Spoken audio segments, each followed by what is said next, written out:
Welcome to Looking at Legal Stuff. Today we have 17 hearings, including 2 new updates in a case with a couple who are trying to establish visitation for Dad after splitting up due to a DV-related incident and his substance abuse issues while in the military. Mama's leery of giving Dad any visitation due to Dad not getting on board with the treatment ordered by the court until very recently. She wants things to go slow. Dad, on the other hand, is always pushing for more visitation and access than is currently recommended by the gal, no matter how far along he gets. Let's see what the judge thinks of this. All right, I'm here to review how the visitation's been going. Mr. Kiyoshi filed, just a moment, I have a note that I need to look in. I haven't studied something yet.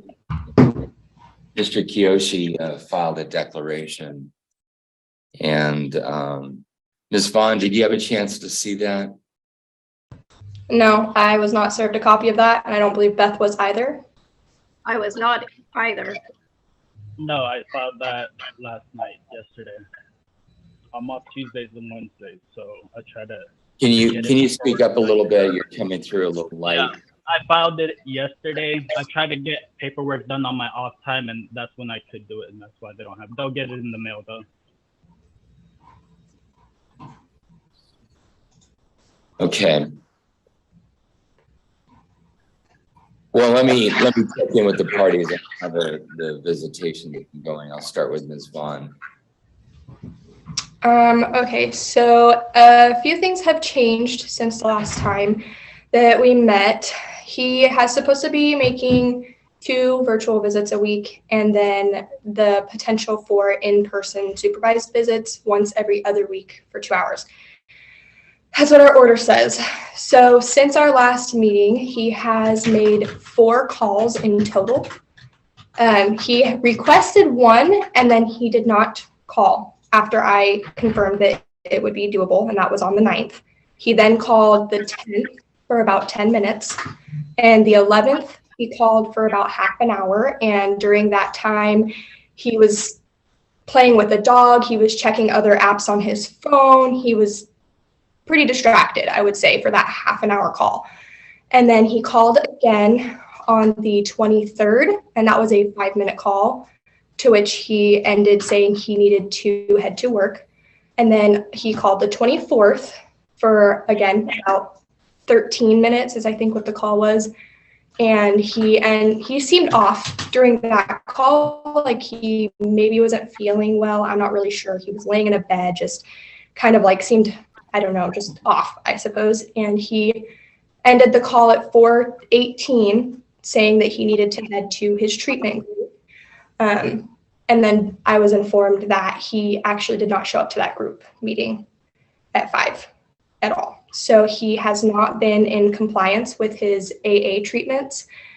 He hasn't done, so a little bit of backtrack slightly. So when he was given the in-person supervised visits, it was under the impression that he was in compliance with his treatment, which is a requirement of a weekly group session and then 2 AA meetings outside of that. So me and Beth both were under the impression that he was in compliance.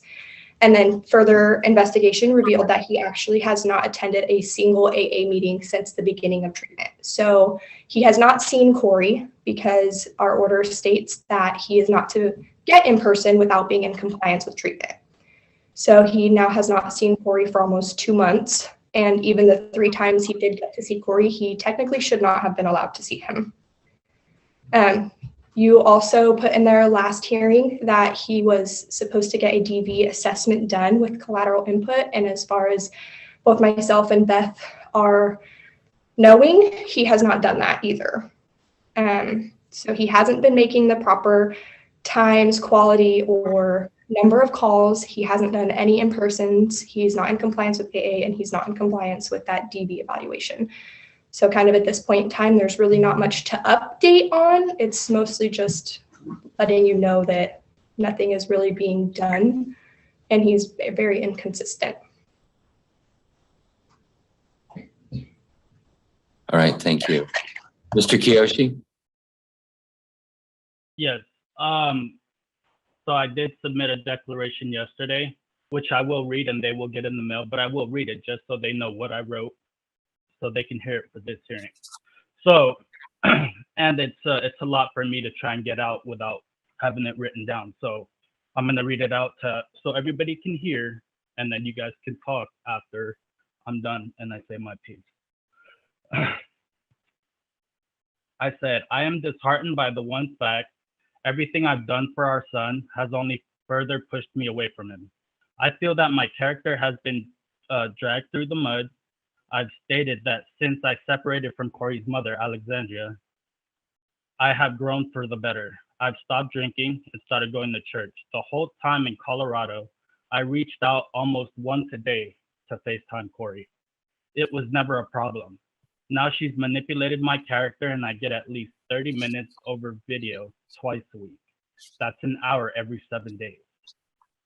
Also, since the first day of court, the quality of these FaceTimes has not been good, and I have repeatedly stated that in court. I am overlooked as a father wanting to spend real quality time with his son. Again, I am being judged solely off what she has said and whoever will listen to her. Whoever will listen to her of her hard past, which I'm not disregarding, but I am done with her using her past traumas to raise Corey and blame me and control me. Alexandria and I were both asked to create environments where Corey and I could have more quality in our FaceTime visits, which is what she wanted. I didn't argue. Now I go into quiet rooms or places where it is only me and the camera with no distractions. Like I said in court, that is not reciprocated on her end. I cannot be asked to create a space away from my family, and on her camera, the television's on, he's on his tablet, she's talking to her sister, walking around in the background. Multiple times I have video called. After setting up a time on our family wizard, she answers, gives the phone to Corey, and says, talk to daddy. The phone always ends up on the floor and I'm looking at the ceiling, or the screen is pitch black and I'm calling for Corey to pick up the phone so I can see him. Alexandria only tells her side of the story in court. She does not care for my relationship with my son, and that doesn't bother me. What bothers me is the fact that she pretends to care about my relationship with our son in front of the court and manipulates the story to show that I am not putting enough effort when I actually am. There's no point to be on a video call with Corey if the quality isn't there and we're not interacting. I have emailed Beth Fellows after one of the FaceTimes with my concerns about it, and she said nothing on the matter. She didn't even say anything about it in our last court hearing. I did not go silent on her. I did email her after that interaction on FaceTime and got nothing. Again, that does not bother me. I am more bothered at the fact that she pretends to care when she does not. For that, I have concerns about Beth Fellows working this case. I have always been a great father, and never have I been a threat to my son or Alexandria. You granted physical visitations 1 hour every 2 weeks. That's 2 hours every month. That's what it would have been, 2 hours every month. After the first physical visit with Corey, which went great, Barbara was supervising that visit. She wanted to move it to 2 hours after only one visit, and it happened. That should show I do have a great relationship with my son. He ran and hugged me on the first visit. The last court hearing, Beth Fellows said nothing about my visitations with Corey and did not say anything in court about Barbara's thoughts on my interactions with my son, which is what this is all about, my relationship with my son.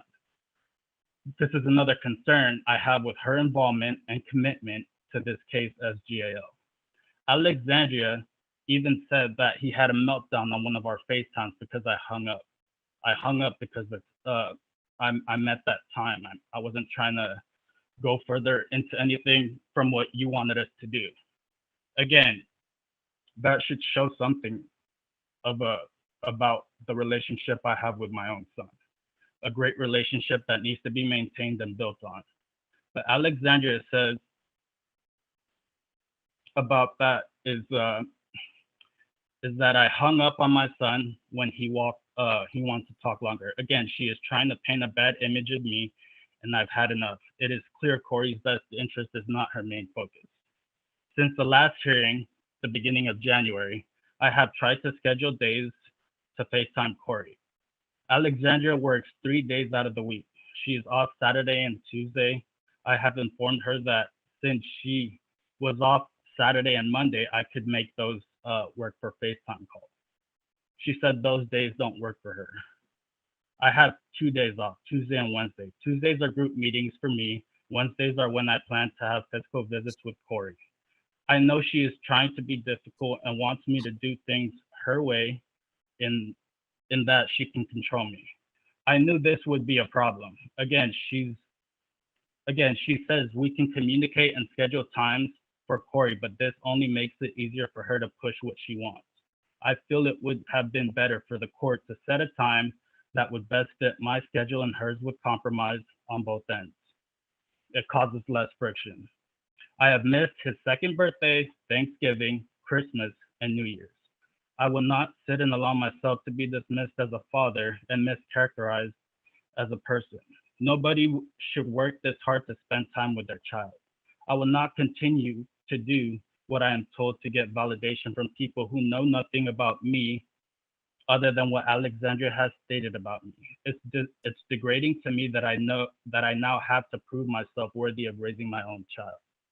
To people that have never seen for themselves my interactions with my son and are basing my fatherhood off what a woman thinks I should be as a father. I have never had any issues until I married Alexandria, and I'm not blaming her. I understand I was moving too fast, and I have stated this in court before.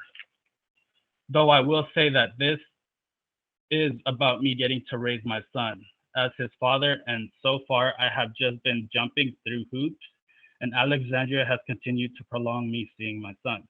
I continue to try, and I would rather spend money to take my son somewhere than pay for classes I know I don't need.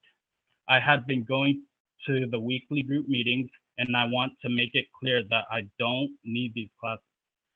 I quit drinking months before. I quit drinking months before I was told to seek treatment. This was another way for Alexandria to try and control me. I won't have it anymore. I'm clearly seen as a second-class citizen in this case. This is not giving up on my son. I am standing up because I have had enough of people pretending to care for my relationship with my son. Too much time has been wasted. I will not waste any more time and money waiting for people's approval of my rights to be a father when their commitment to Corey's relationship with me as his father is clearly not priority. I will always love my son. I can't wait to spend time with him. I don't know when that time will be, but until then, I will stay honest. I will stay an honest man to myself and others, content with the fact I did not give in to what people thought of me. I want to move forward and seeing as my relationship with my son is not priority to anyone but me. Now I want to focus on work and providing for my son without extra unnecessary bills. I would also like to focus on finalizing my divorce as soon as possible. I don't want my son growing up thinking I'm a threat to him or Alexandria. So I ask you to keep the protection order up for her and her alone. I understand we have a child together. We will be in communication about anything concerning Corey. Outside of that parameter, I will not talk to her and I will continue to stay away from her. All right, thank you, Mr. Kiyoshi. Can I respond to that? Not yet. I want to hear from Ms. Ellis first.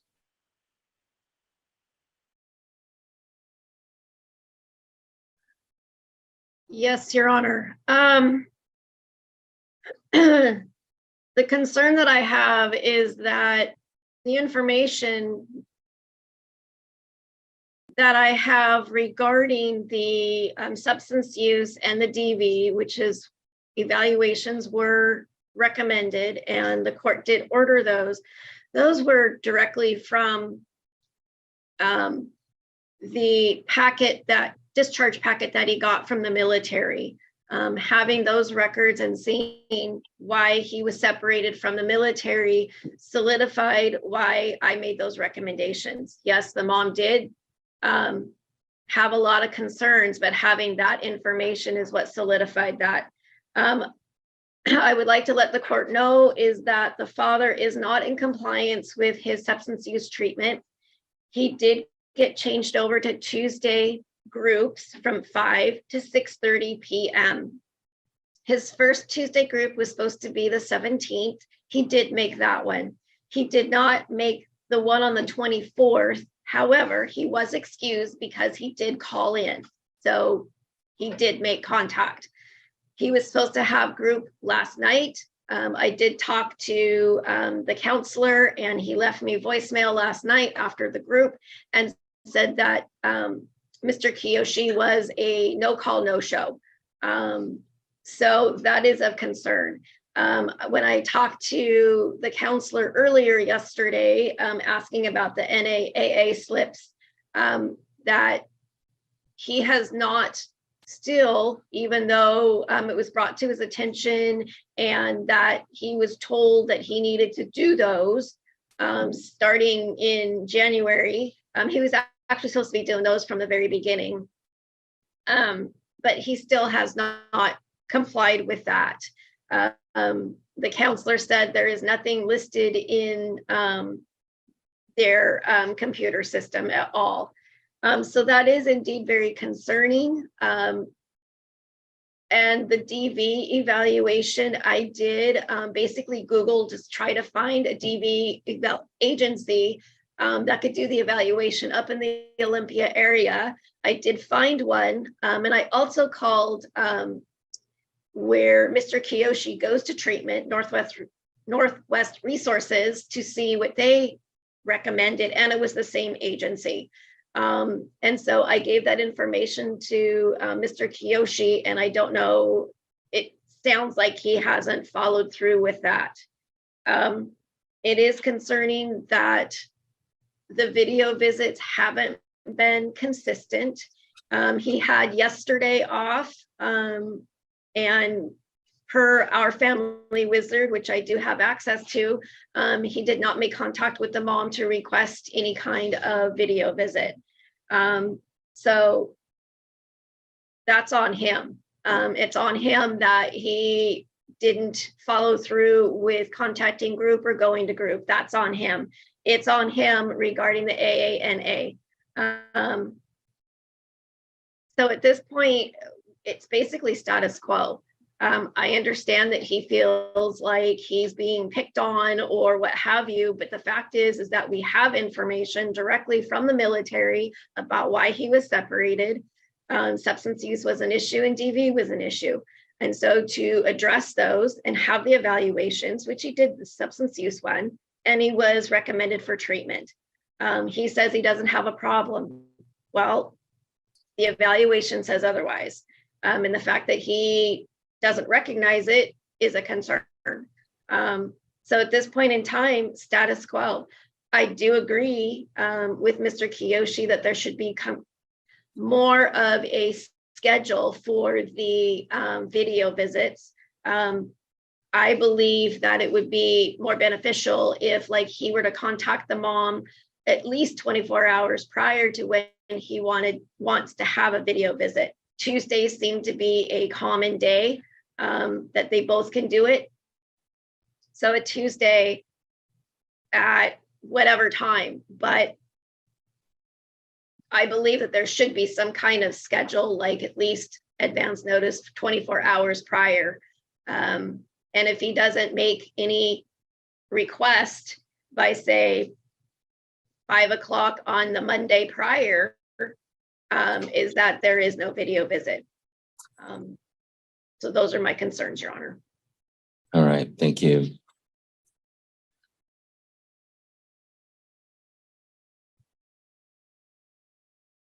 I normally would give everybody more time to respond, but I'm already about a half hour over on this docket, and I have to go to another one.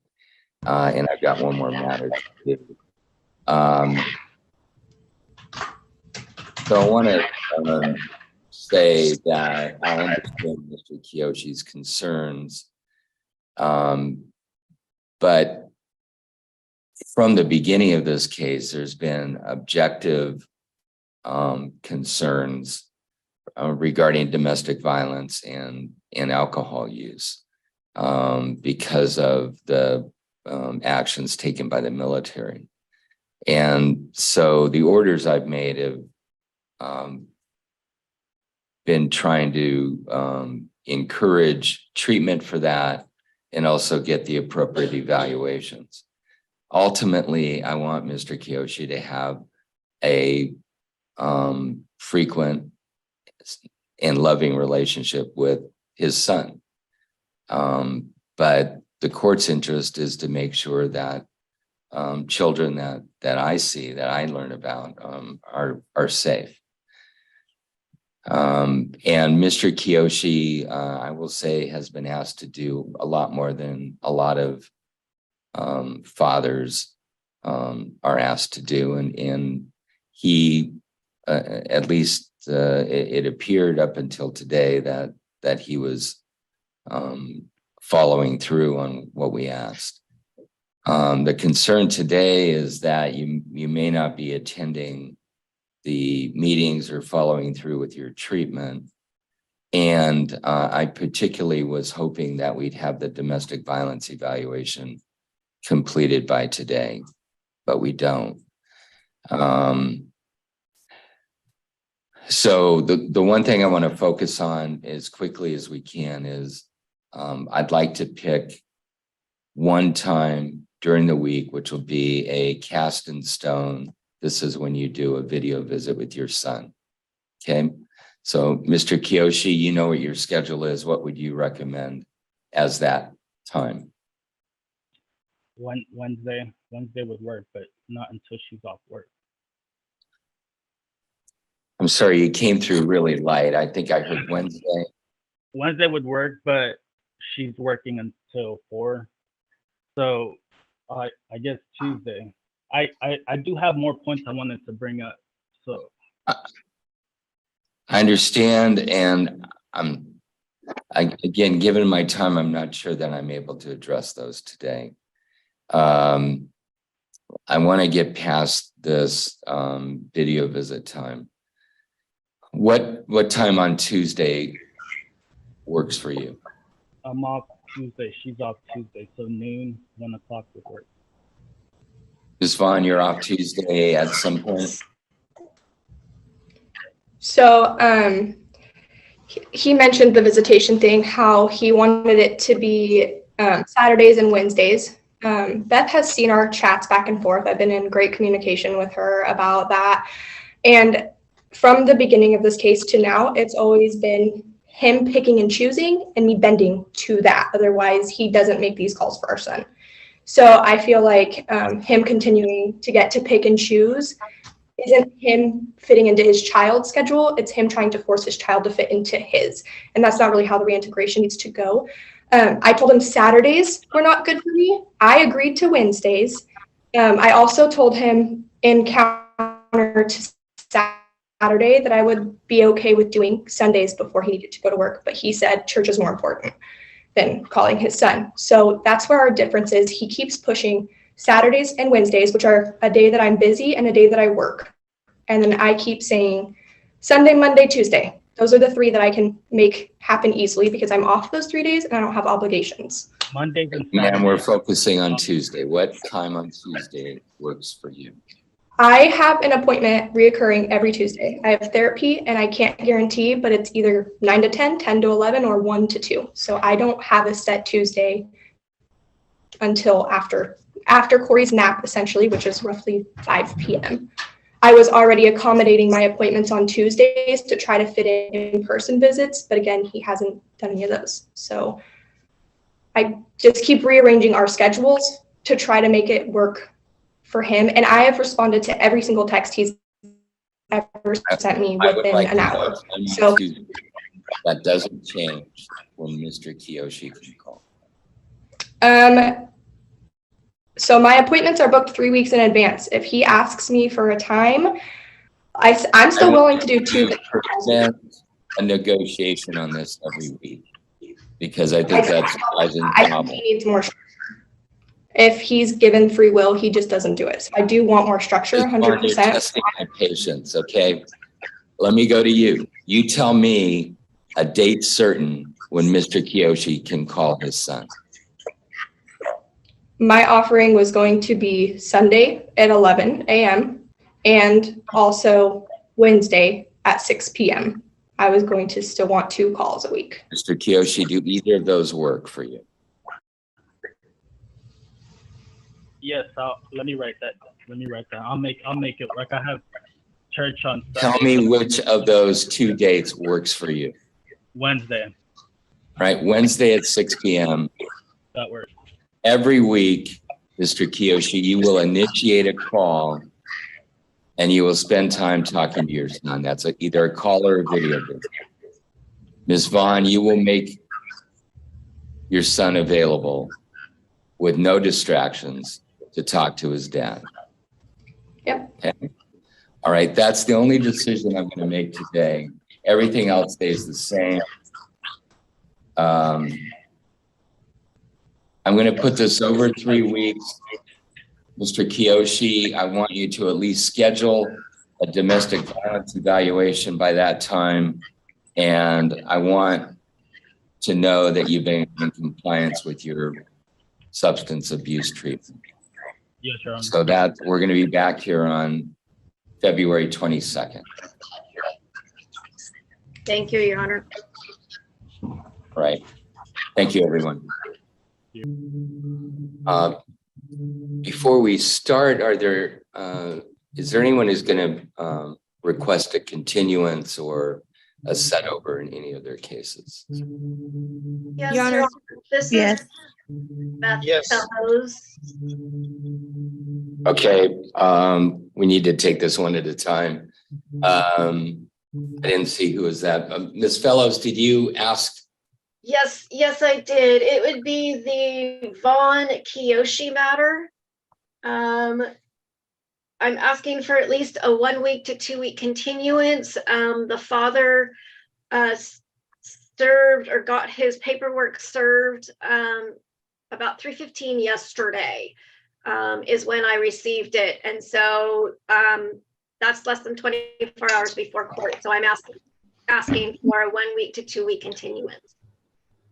Mr. Kiyoshi, any response to the 1 week request for 1 week? Yeah, it's just the declaration that I did read last hearing. So I don't know I don't really think we need to set it back a week. Is Ms. Vaughn here? She is, yeah. Here. Are you okay with setting this over a week as requested by the Yes. guardian? Yeah. All right. Normally when a guardian asks for more time so that they can do additional investigation, I usually grant that. So thank you both for being here. And I'm going to do a 1 week continuance. So we'll see you back here. Let me give you the date on that. Will be, I believe, March 1st. Okay, thank you, Your Honor. Thank you. Thank you. Present. See Ms. Vaughn here, Ms. Fellows, and Mr. Kiyoshi. Here, Your Honor. We put this over a week because I think Ms. Fellows wanted to have additional contact with the parties. Were you able to do that? Ms. Fellows? Yes, Your Honor. I did want to review the declaration that the father had filed. He filed it on January 31st, but he did not serve it until the day before last week's court. So I wanted to be able to review that. It's interesting that the copy that was served to me was not signed, was not a signed copy by the father, although the one that was in Odyssey is signed. And then the other thing is that there's actually some pictures that are in the copy that was served to me, but they're different than the ones that were on filed with Odyssey. Not an overly big deal, but just wanted to bring that to the court's attention. I do have some concerns about the father's declaration, is that he's pointing a lot of fingers at the mother, that we're taking a lot of the information from the mother. He had issues with me as well. But the simple fact, and he basically said that he was not going to do what he had been ordered to do. So that was, I have concerns about that. But what I will say at this point, I do have some new information. I did call his treatment provider. I did call them last week, and then I called them again yesterday. He is now basically in compliance. He had not been in compliance throughout this whole time doing his AANA meetings. He was supposed to do 2 times a week since November, since he started. He had not done any until about February 10th, I think, was the first one that he submitted. So from last week to this week, he actually has done them all. I talked to Jamie, his provider.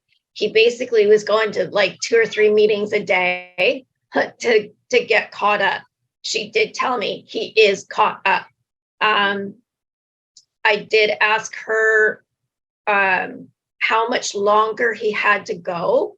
And she counted and basically said, to her surprise, is that he is basically done with phase 1. He had 12 weeks to do the group sessions. He has done those, although he hasn't necessarily been overly consistent, but he has completed those. He did the AANA, he's completed those. So she has now basically graduated him to phase 2, where he only has to do 1 monthly meeting for about 3 months, is what she said. So that's good. I commend the father. I know it's been a struggle. So I commend him for that. The other issue at hand that he basically said that he was not going to do in his declaration, but he has since called for a DV evaluation. I emailed him about that, and he said that he had called, I think it was February 10th, and he got a date for the evaluation for March 15th. I did call them yesterday late afternoon to just confirm it. I have not heard back. So that is another good thing, that Dad is finally following through with what the court had ordered. But his declaration is concerning, just mainly because I feel like he's blaming the mother for the information, for having to do these services, when in reality, he was discharged from the military because of DV and alcohol. So there is that factual information that I'm largely basing my information on and what I was concerned about. That said, my understanding is that the FaceTime visits have gone much better since the court ordered that they were to be at 6 p.m. on Wednesdays. That has made it where it is, everybody knows what time and everything else, so it can be scheduled. So that is going really well.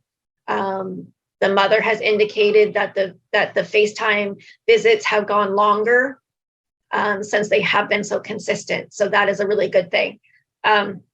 So at this point, given the information that I had gotten last night or late yesterday afternoon regarding treatment, I am recommending that the in-person visits restart again I am a wee bit concerned about Dad not being overly consistent with his DV if he is recommended for treatment.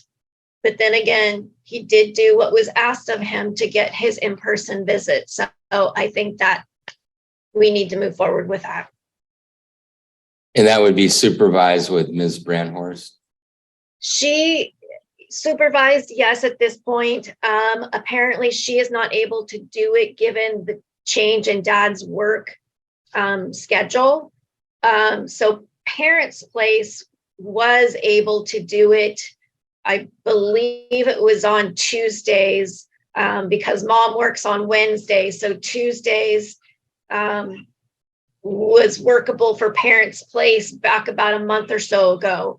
I hope that they would still have that availability. And that's here in Longview.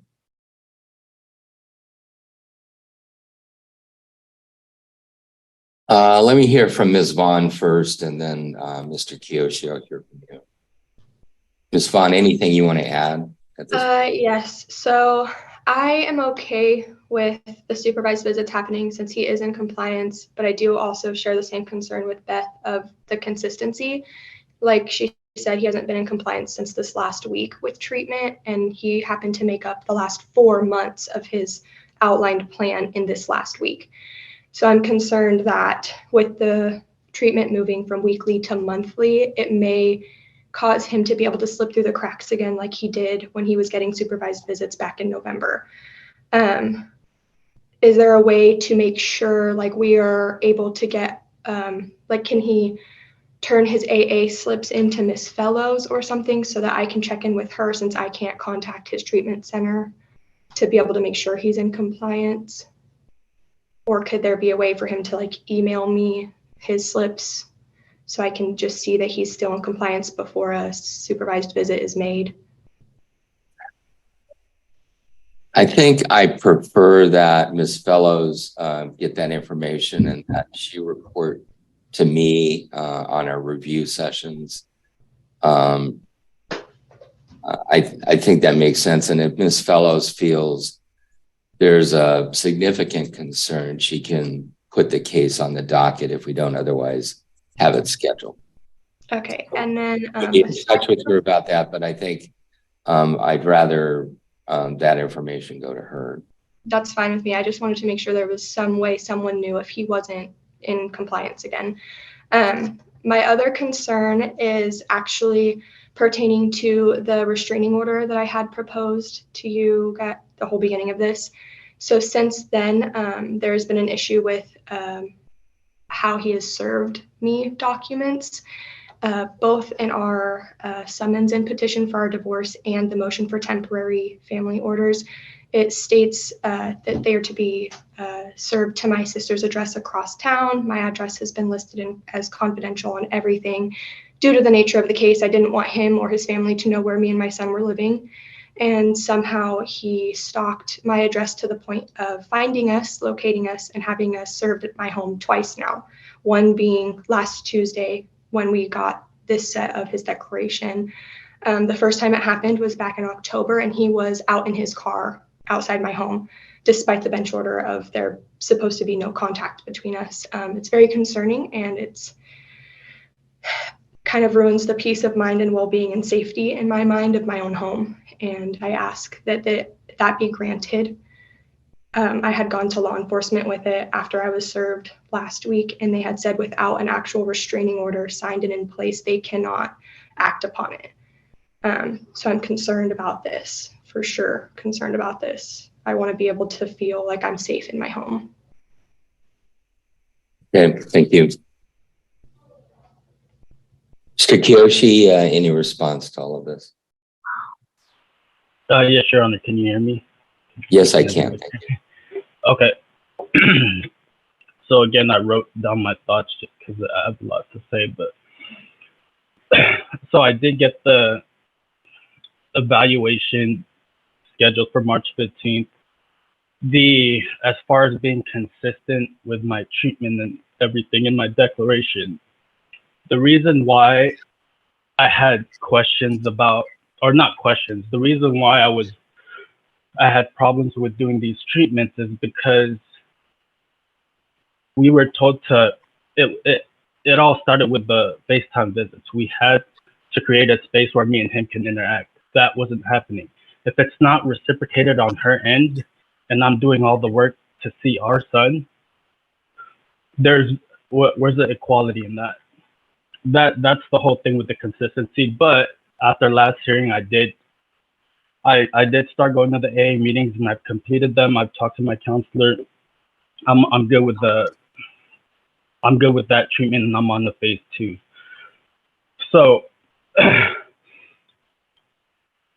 my concern now is that the visitations with our son, the FaceTime visitations, they're going a lot better now.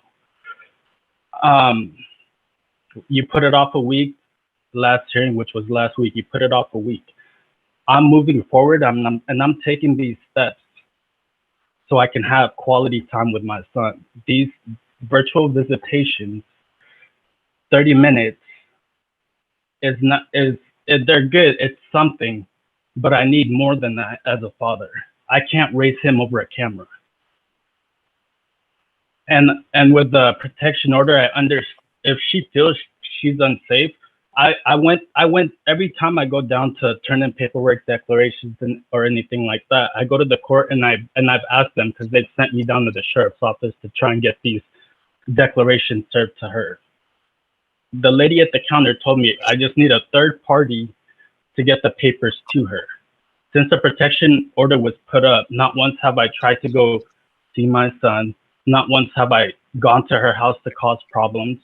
The reason why I have someone serve the papers to her home, which I wasn't stalking her to try and get it. I'm just trying to make sure she gets the paperwork. I don't want any gray areas where I send it to her sister's house and then she said she never got it. I want to make sure she actually gets the paperwork. Well, if she wants to be served at her sister's house, I think that's something that we need to comply with. And if you want to send it certified to make sure you get a card back so that, somebody can't come back and say, well, it never was received. You're free to do that. But I don't think it's appropriate to ignore that request and simply go to her house. Your Honor. Understood, Your Honor. Let Mr. Kiyoshi finish. Go ahead. So, okay, that's understood. It won't happen again. I don't go near her or her house if I don't need to, and I don't try to cause problems when I do. I just want to make sure the paperwork gets to her. That's all. And it's not me serving, so I thought it was okay, but now I understand, Your Honor. So, from what I said earlier, not once have I, other than to serve paperwork, not once have I tried to go see my son. It's been 2 months since I've seen him. I still have his Christmas present sitting here. I've done the visit. I'm in compliance now. And then, sorry, I wrote my thoughts out because I have a lot to say. So, Ms. Beth Bellows is saying I can have those supervised visitations. Other than not being in compliance and her not keeping up her end on creating that space for me and him to interact, and I've mentioned this in court multiple times, it's hard to interact with him, and I can't raise a kid over a camera. No one can. So the supervised visitations are back on the table from what Ms. Beth Bellows said. I would like quality time with my son unsupervised. And if that means that we have a third party pick him up, drop him off, and me and mom don't ever have to talk to each other, I'm okay with that. But I can't raise a son over a camera. The FaceTimes have been going good, but mom is in the video too, and that's okay. I'm okay with that. So I'm watching them play. That's fine. I can't play with him over camera. So I'm not mad that, you know, they're sitting there playing and stuff. It's his mom. But what am I doing? I'm sitting there just watching. And like I said, the supervised visitations, it's an hour, it's 2 hours every other week. That's 4 hours in 30 days. How is that? It's not helping build the relationship I already have with our son. I need some quality time with him, with her, and I mean, because she doesn't feel safe. I'm okay with that. We don't ever have to see each other, but we can have a third party pick up and drop off.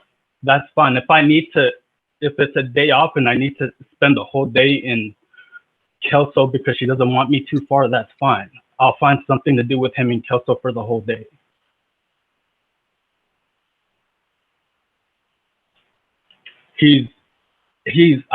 They're garnishing my paycheck, which I have no problems with supporting my child. See, I have him under my medical insurance. Like, I have no problem with, but he's under my medical insurance. Like, they're garnishing my paycheck for him. I have no problems with that, but I have no quality time with my son. So she's okay with me taking care of him, but not having that quality time with my son as a father. Like I said, his Christmas presents are still here. I haven't seen him in 2 months. I'm in compliance now, but I want quality time with our son. Just me and him, without her, without anybody. I can't raise a son. I can't raise a son 4 hours out of 4 hours in a month. It's not healthy. He's always going to be questioning, where's my, he's used to it now, but because that's what was put in place. But I need to be able to, hold my son, hug. I haven't hugged my son, but I'm doing my best to take care of him. She's okay with it if I'm taking care of him, but I'm not there to raise him. That's not okay. I'm a father. It's my right to be able to raise my son. And I'm sorry if I'm getting loud, but I'm just, this has been going on since September, October. Like, I need time with my son. I'm okay with taking care of him, but I'm taking care of him and he lives down the road and I can't even go see him, pick him up, take him to the park. I can't do any of that. And it's frustrating. Mr. Kiyoshi,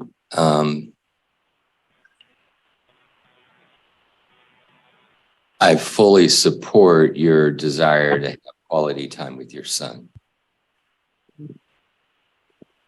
We're here because there was an alcohol issue that resulted in a termination from the military.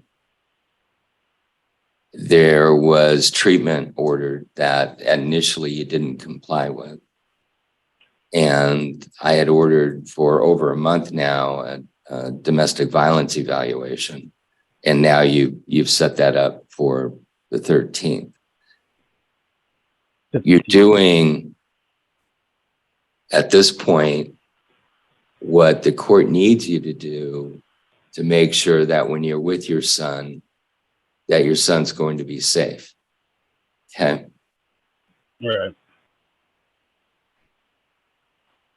But we are not at the point of unsupervised visits. And I will just tell you from my perspective, I want to see the results of the domestic violence evaluation before I would even consider that. And yeah, sure. if there's treatment that's ordered, then we'll have to look at that. Again, you're moving in the right direction, but I will just be totally transparent with you. This is going to move a lot slower than you want. Hmm. And you may get frustrated. And I guess if you want to, you can tell me about that frustration. But I just want you to understand that's how this process is going to work. But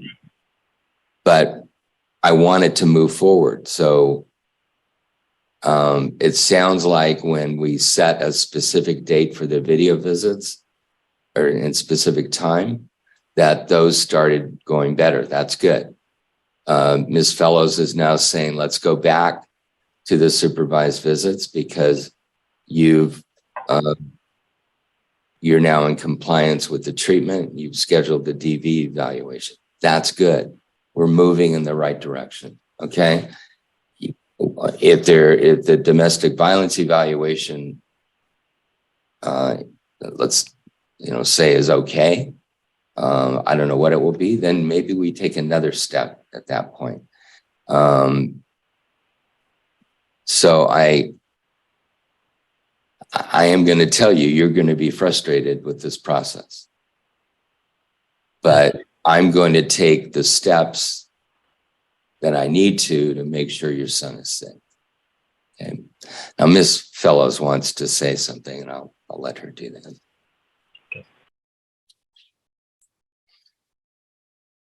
Yes, Your Honor. I was thinking instead of the every other week for supervised visitation because he has done what this part of it is to do every week 2 hours at parents' place. And that possibly would be Tuesdays. Yes, I do have a text out to the director at parents' place to see if they have Tuesdays available. She hasn't gotten back to me quite yet. Ms. Vaughn, would you be able to accommodate that with your schedule? So I would be willing to once we have the DV eval in hand to see what it states. So potentially at our next hearing, if that's okay. This one I would still be willing to do every other week since he is just transitioning to once a month with his AA stuff. I kind of want to see if he stays in compliance with that, given the history of not being in compliance. I don't see much danger to your son by having supervised visits before that DV evaluation. So okay, that's fine. Can you also just clarify? He had said that he's been serving them to my house, and he wants to make sure that service is made. He has not filed any proofs of service, so he could also do that to make sure to show that he's done it. okay. And Your Honor, I did hear back from Kathy Griffin at Parents' Place. They do have between 10:30 and 1:30. So there could be a visit like 10:30 to 12:30.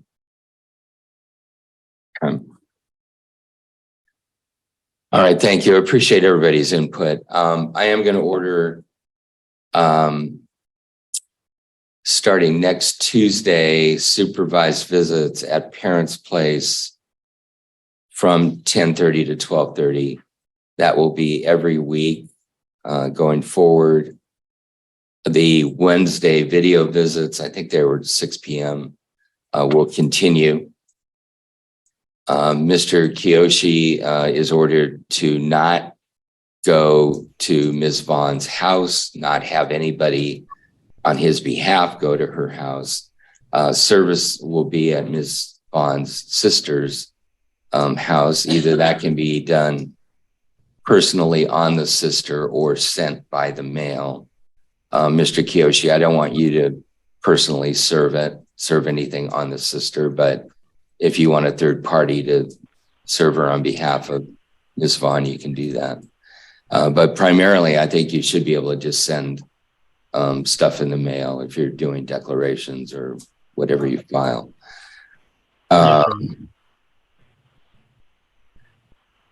I had a question, Your Honor. Just a minute. I want to pick a review date. Do you think Ms. Fellows will have evaluation done if he has the evaluation the 15th? Would that be completed by the 29th, or do you think we need more time for that?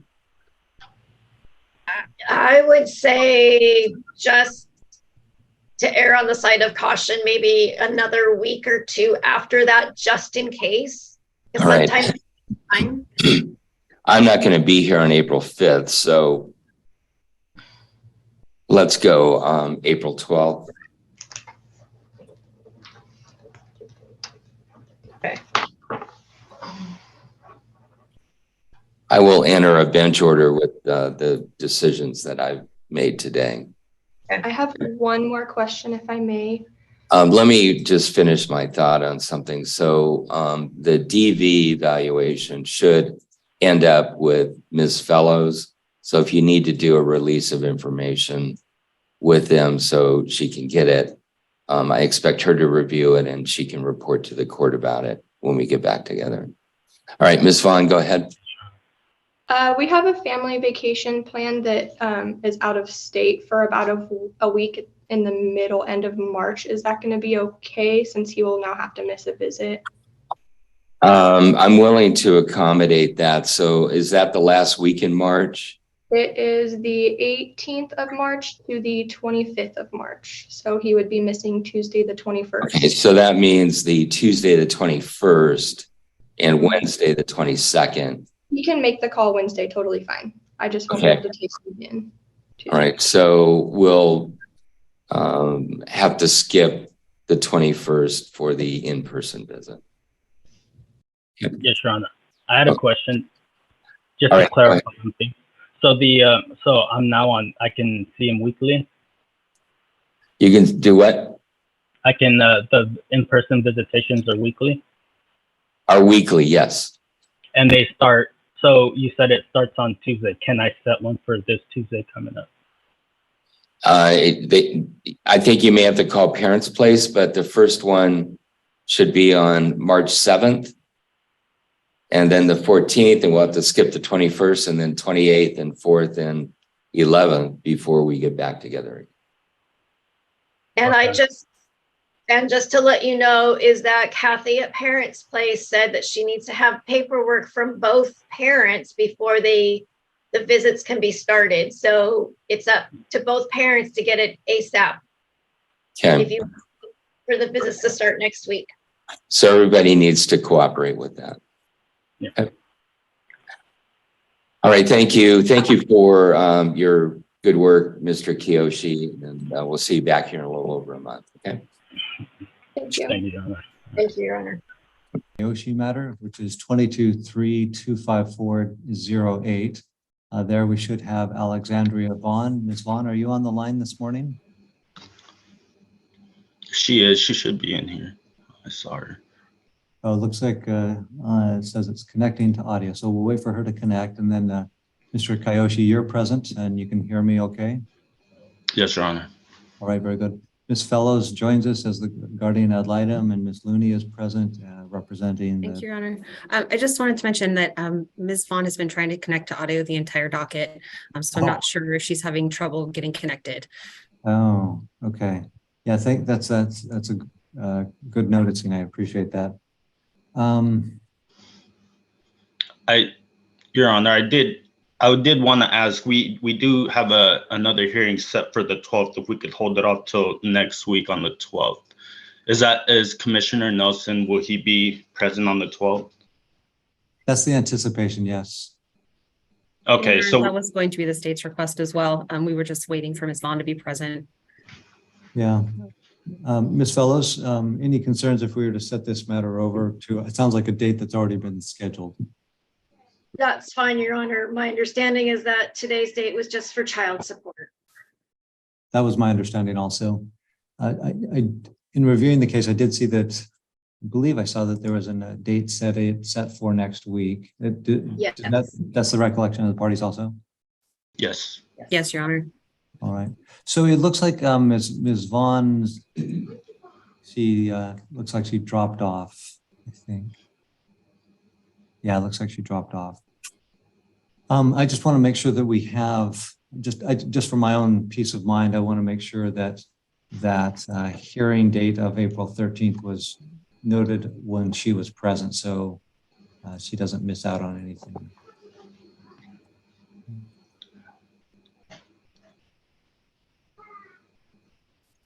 I believe it's the 12th, if I'm not mistaken. 12th is when the hearing was set.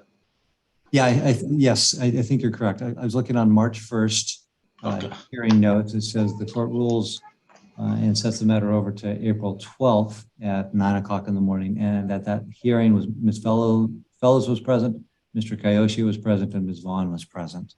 So that gives me Yes. that peace of mind that I need.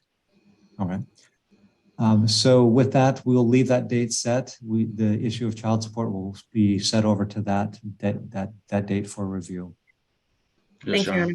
Honor. Okay. Okay, Thanks for thank your you. patience. We'll see everybody. you. Thanks. Vaughn and Zachary Kiyoshi. I think they're both here. Good morning to all of you. Good morning, Ms. Looney. Ms. Fellows again. Good morning. We're here on two issues, I believe. One is to check in on how the supervised visits are going and just how the contact is going in general. And second is to discuss child support, and Ms. Looney, I think, will address that. Let's first go to how the visits are going. Let me hear from Mr. Kiyoshi first, and then Ms. Vaughn, and then Ms. Fellows. They've been, can you hear me, Your Honor? Yes, I can. Okay, perfect. They've been going good. It's been 5 visits. We weren't able to make 2 because of that trip to Colorado, and then he was sick the week after. So I've seen them. I've got mine, and I did ask them to write the notes on these visits because I would like them. I don't know. I wanted to turn them in. I just wasn't enough time for the hearing. So I have the notes on those, but other than that, the visits have been going great. Other than the 2 that were not able to happen. Okay, let's just leave it at that. I want to just kind of do a roundtable and hear from everybody. Ms. Vaughn, what's your impression of how the visits are going? So from what they've said, the in-persons have been going pretty well, except they have been giving me a lot of reports that my son's not eating well and they're not practicing potty training with him, which at home he is potty trained. So that's kind of a concern and a setback for his age. As far as the in-persons go, we did miss 2 of them, one because we were in Colorado, which was excused, and then the next he ended up coming down hand, foot, and mouth. As far as the phone visits, though, the first 2 weeks after our last hearing went really well. They were pretty good. And then he did not make the call the next week, the 3rd week. And then there's been 3 since then. And those last 3 have not been as good as they've been in the past. So, for example, last week when he called, he asked to call at 5 instead of 6 because he had group. And I said, okay, that's fine. But then the whole 20 minutes that he called, he was filling out paperwork. All right, Ms. Fellows, any comment on how things are going? No comment, Your Honor.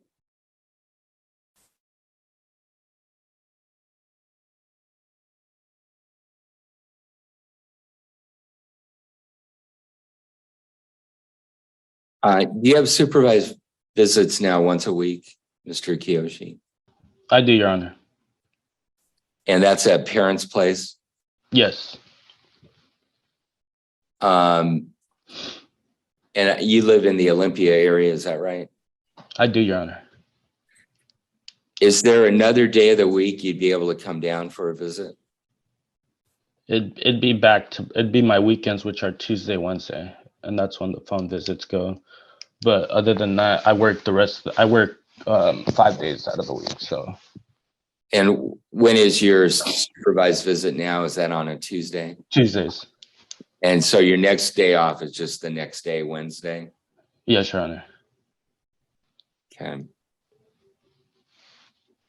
Your Honor, I do know that Mr. Kiyoshi was scheduled to do a DV evaluation. I believe it was on March 15th. I haven't gotten confirmation that he has done it. I did email Mr. Kiyoshi last week to ask whether or not he had done it. Also, he has not paid his fees in full for the GAL fees. I sent out the email last Thursday and I have not heard back from him. So that was one of the big things that we were kind of waiting for also was the DV evaluation. Mr. Kiyoshi, any update on that?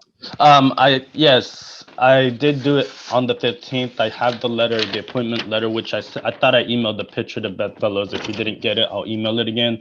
And they did tell me that because it's a collateral that they would get in contact with Alexandria to talk to her before they started the processing everything. And then it would take 30 to 40 days after talking to her to process everything and then get back to me. And I was waiting for a call from them. So there's not much I can do there. How long is your supervised visit on Tuesdays? 2 hours. Okay.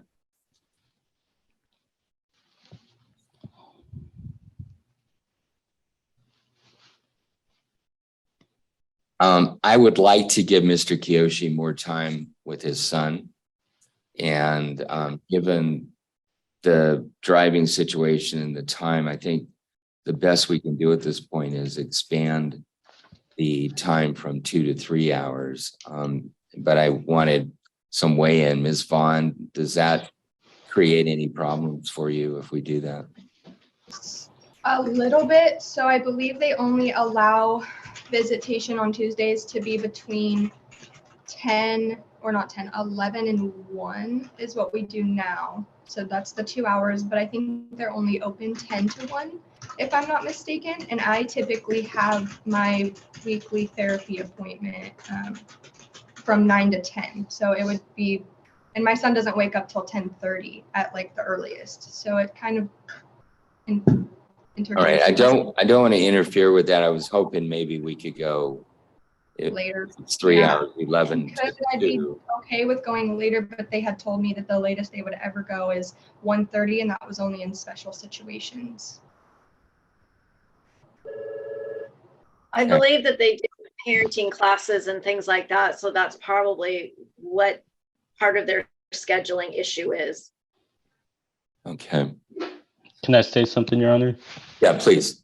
So, so I understand that we are waiting for the DV assessment to get back to see if I can get the unsupervised or where we go from there. So I mean, if it's not going to work for mom and the parenting place, I'm okay with the 2 hours on Tuesdays. I'm hoping they get this done in the DV assessment process in the next week or so I can just move on to my unsupervised visitations.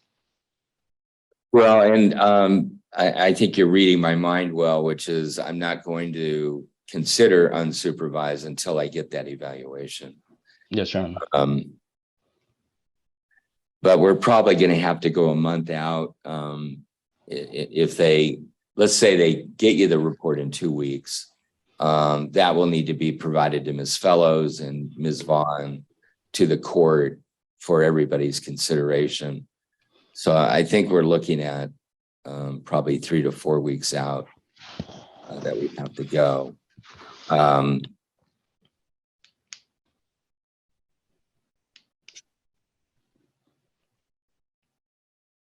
Yeah, I think I want to go 4 weeks out. So let's come back on May 10th.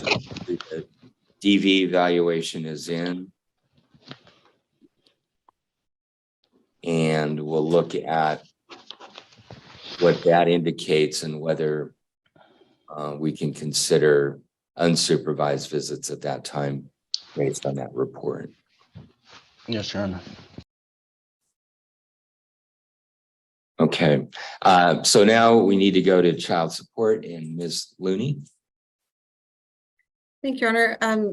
On this case, the state's interest is only as to the medical coverage for the child. We did provide some proposed child support worksheets simply because by the time we filed them, we hadn't received any income information from either parent. I did check this morning on Odyssey. I did not see any information from Mr. Kiyoshi, but we did receive information from Ms. Vaughn. So we feel that the court would have those to consider.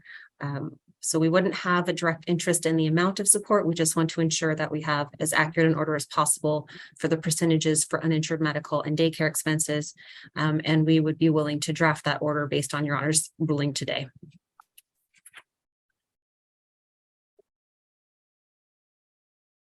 What are you requesting then in terms of a support payment?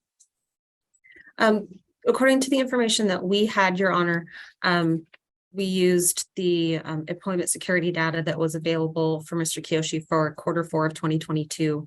And so based on that, we also imputed Ms. Vaughn at her current wage at full time. So we had a net income for Mr. Kiyoshi of $3,005 and a net income for Ms. Vaughn of $2,323. And the resulting standard payment would be $557. So that's what we had based on the information available to the state. We're just not sure if either parent has different information that Your Honor would prefer to consider as well. Okay. So, Mr. Kiyoshi, if you have seen the worksheets, your income based on what the state has is $3,491 a month. And then Ms. Vaughn is imputed at $2,642 a month. That results in a payment that would be made to the Department of Child Support of $557 each month. Do you have a comment on that? Yes. So those are so I just got on to DOC. Those are not, I am making more now, and I have no problem paying to support my son. So if I need to get information in on that, I would do that. She also is now working part-time, which I would like to say she chooses to do. She's got a college education. She can work 40 hours a week if I can work 40 hours a week. And I get it. It's this whole custody thing that we're going through that's kind of impeding us moving forward with that. But those numbers are not correct, if that was your question. Okay. Ms. Vaughn, you were wanted to say something. Yes, so I did file my financial declaration as you had asked us to do when you set this hearing. I gave it to them like 2 days after they had mailed me the worksheet they proposed, and the proposal that they made is actually way off. So I do only work 23 hours a week, and that's not by choice. That's the only time I have adequate childcare for our son. And I am paying for that. I'm paying $200 a month for that alone. So that's not taken into consideration in their proposal either. I would have loved to be able to make a proposal that actually fits his income and my income. As he just told you, he's making more than what they wrote, which was my concern since he had started the middle of Q4 working and it wasn't a full quarter to count for. But I couldn't do that without having his financial declaration and sealed financial documents to be able to make one that is more suited to our situation. It's not by choice that I'm only working 23 hours. My sister works full time and she's who watches my son for me to work. So I have to work around her schedule. And of course, his visitation and appointments. So it's not that I can work any more than I already am. Ms. Looney, it sounds like both parties feel there's additional information they'd like to provide to you to consider. So why don't we put the child support over also to May 10th. And then Mr. Kiyoshi, I think you need to provide updated information. Yes, Your Honor. Your Honor, unfortunately, the state is unavailable on May 10th. So if we address child support, can we set that out to the 17th? All right, we'll have to then have 2 hearings in a row, unless. I'm not sure if the parties would be willing to set both Unless we move over. both hearings. All right, I think just as a matter of judicial economy, that makes sense. So the review on the visits will also be on May 17th now. And the child support will be on May 17th. And both Mr. Kiyoshi and Ms. Vaughn should get to Ms. Looney as soon as you can, the updated information that you want her to consider. Okay, Your Honor, I served her my financial declaration with my pay stubs updated on the 31st of March. We And I did have filed those, them Your Honor. before. That was Right. the information I indicated we had received. It was just, we didn't have anything for Mr. Kiyoshi to be able to verify what his current income was. We were just basing it off the information available to us through employment security data. okay. You may want to provide April's wage statement to Ms. Looney at some point, okay? All right, so let me go around. Mr. Kiyoshi, any questions at this point? No, Your Honor. So from my understanding, alternative counseling has not contacted Miss Alexander yet, right? No. Okay, and then Ms. Looney, I understand you probably sent me paperwork. I got to go through it again, but is there a number I can contact you? Yes, you can call our office. Yep. It's 360 Yes, ma'am. 577 3074.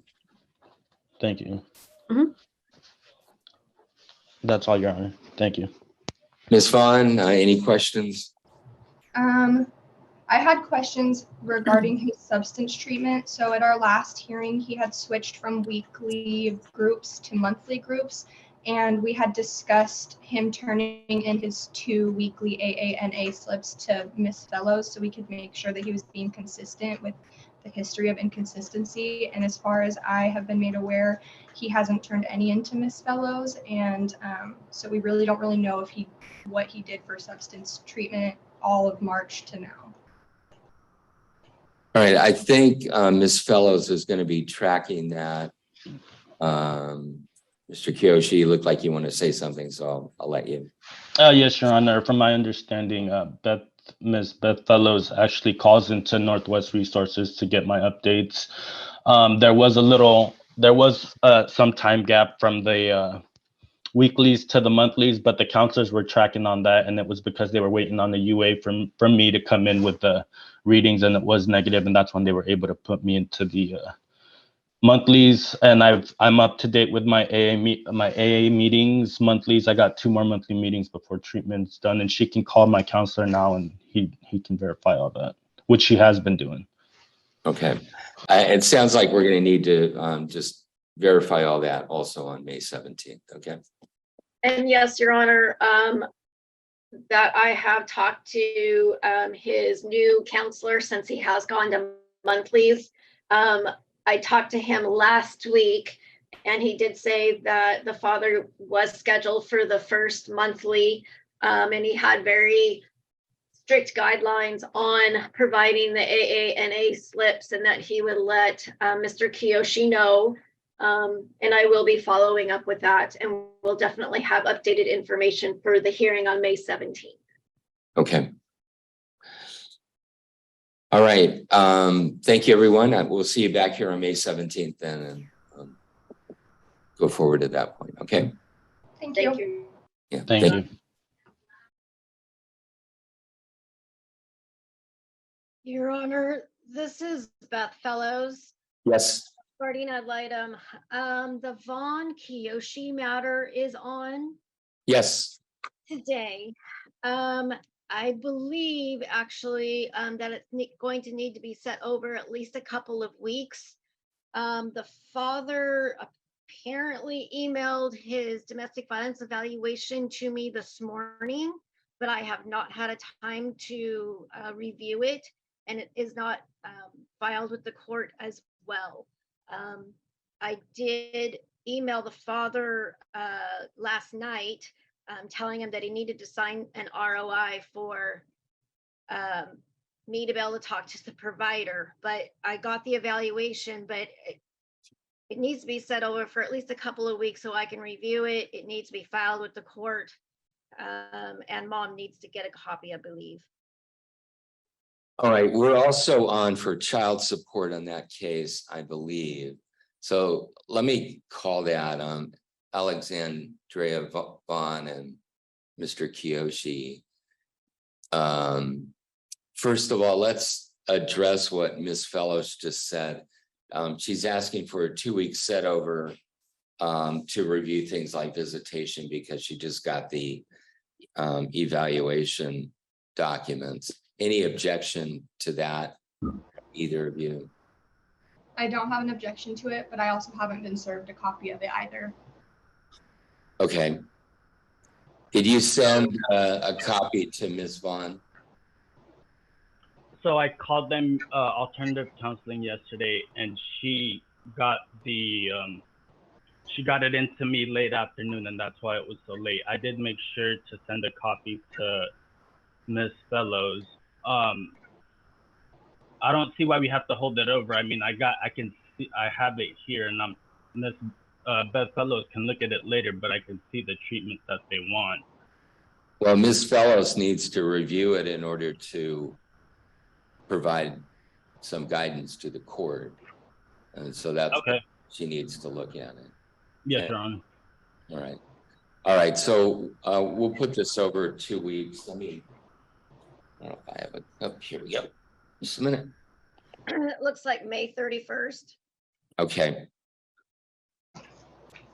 So we'll put that aspect over to May 31. Ms. Looney, are you prepared to discuss child support? I am, Your Honor, but I also did get late information regarding Mr. Kiyoshi's income information.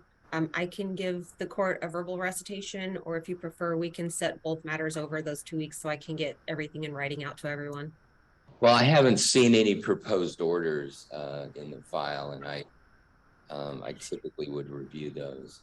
Yes, Your Honor, we didn't make proposed orders simply because this review of child support was ordered by Your Honor prior to us getting involved in the case.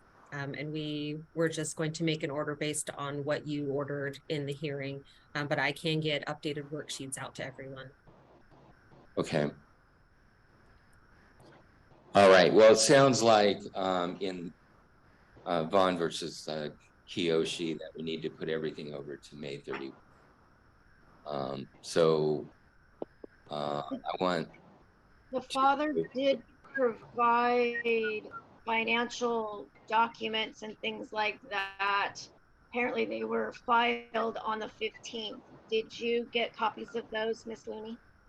I did. Yes, he did deliver those to us on Monday. So I have reviewed those. That information would change our original proposed worksheets.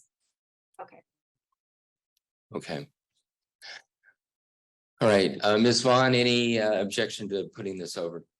I have no objection to putting it over, but I know last hearing we had talked about proper service, and you had told him he needs to serve it to my sister across town, and Yep. He did not do that again this time. He left all my documents with Beth. So again, I just want to reiterate proper service because it then took me another day to get everything from Beth. Service needs to be at the sister's house. We went over that. Okay. All right. We'll see everybody back here on May 31.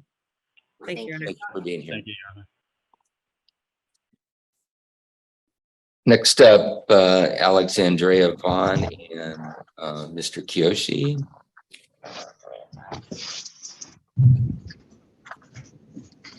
I see there are a number of people looking on who are interested in this case. You got this. So we're here to address child support and to check in with the GAL and to look at how visitation's going. Let me turn it over to Ms. Looney first, and then we'll go from there. Thank you, Your Honor. So back in November of 2022, Your Honor did state that you wanted to review child support in 6 months. That was prior to the state being involved. And at that time you had set child support at $700 per month based on worksheets you had from Ms. Vaughn. So we had not seen any information in the file in Odyssey from either parent. So we did submit worksheets previously in March. And we have since then gotten some additional information from Mr. Kiyoshi about his current employment and his current rate of pay. So we did submit new worksheets that are proposed for the court to consider. The state doesn't have a specific interest regarding the amount of child support that's paid. We do want to have the incomes as accurate as we can have them under the law so that we have accurate percentages for the parents to be responsible for uninsured medical expenses as well as any daycare or childcare expenses. So the current worksheet that we have presented for consideration shows that Mr. Kiyoshi makes a gross income each month of $4,868 and his net income is $3,491. We do have Ms. Vaughn at full-time at her current rate of pay. She has indicated to the court previously that she cannot work full-time because of childcare expenses, but because that will be part of today's order, the state is imputing her at full-time at her current rate of pay because childcare expenses is not a reason for deviation under the law.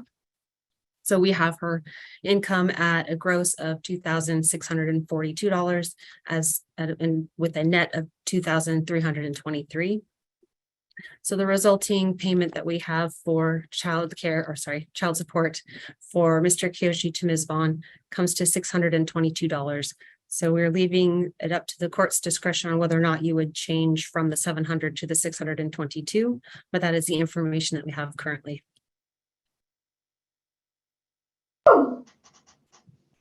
Okay. Let's just focus on child support now. Mr. Kiyoshi, any response? You're cut out. I cannot hear you. It might help if you turn your video off. Can everybody hear me now? Okay. Mr. Kiyoshi? Yes, Your Honor. Any response to the, I guess, child support worksheets? It looks like your basic child support obligation would be $622 under the current worksheet. Any comment on that? No, Your Honor, I have bills and I was able to get my paperwork in and Ms. Looney looked at it and I guess that's who came out to 622. I have no objections to that. Okay. Ms. Vaughn, any response? Yes. So yeah, they're imputing me at full time, which I understand. It's not the cost of childcare that's the problem. It's my availability to it. Like I've said, I only have one person who can care for Corey and she also works. So I have to work around her schedule in order to work. This affects the proportional share percentages because it then raises my amount and drops his. It also doesn't cover the fact that I am paying for childcare, which I'm paying $200 a month for that is not included here. It also, I understand, doesn't go over the fact that his dad pays for health insurance. I do not know what he pays for the premium just for Corey, which I would need to know. I had talked to the child support office and told them that I would happily put in a proposed worksheet that reflects all of these aspects. I just don't have that information from his father on how much the premium is for the healthcare, which again is what Ms. Looney is saying. They're mostly concerned about that and the child care part of it. Oh my gosh, I can't talk.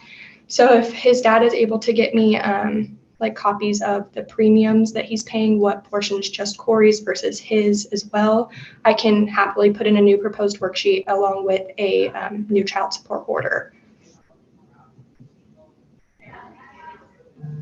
Are you able to provide the medical premiums, Mr. Kiyoshi? I was under the understanding that I would turn in all my pay stubs and that Department of Child Support Services would figure all that math out. I don't know what she's talking about. And I'd also like to add that she is getting state assisted. So I think the $622 in her is fair on my part. I do pay to drive down there a week. I pay for gas. I pay for the visits. I pay for the food. I still buy him toys because I want us to play and have a good time. I don't understand. I think I think where we're at is good. Okay. He is under my medical insurance. I think that's all that matters is that he's got medical insurance and and I'm providing that. Okay. All right. I did order that within 6 months we would relook at child support because Mr. Kiyoshi's employment was somewhat in flux and we didn't know exactly what he would be earning. Now we do, and it ended up in a bit of a drop in the child support to 622. I think the worksheets are properly addressed. And so I'm going to order that child support beginning in June be $622 a month.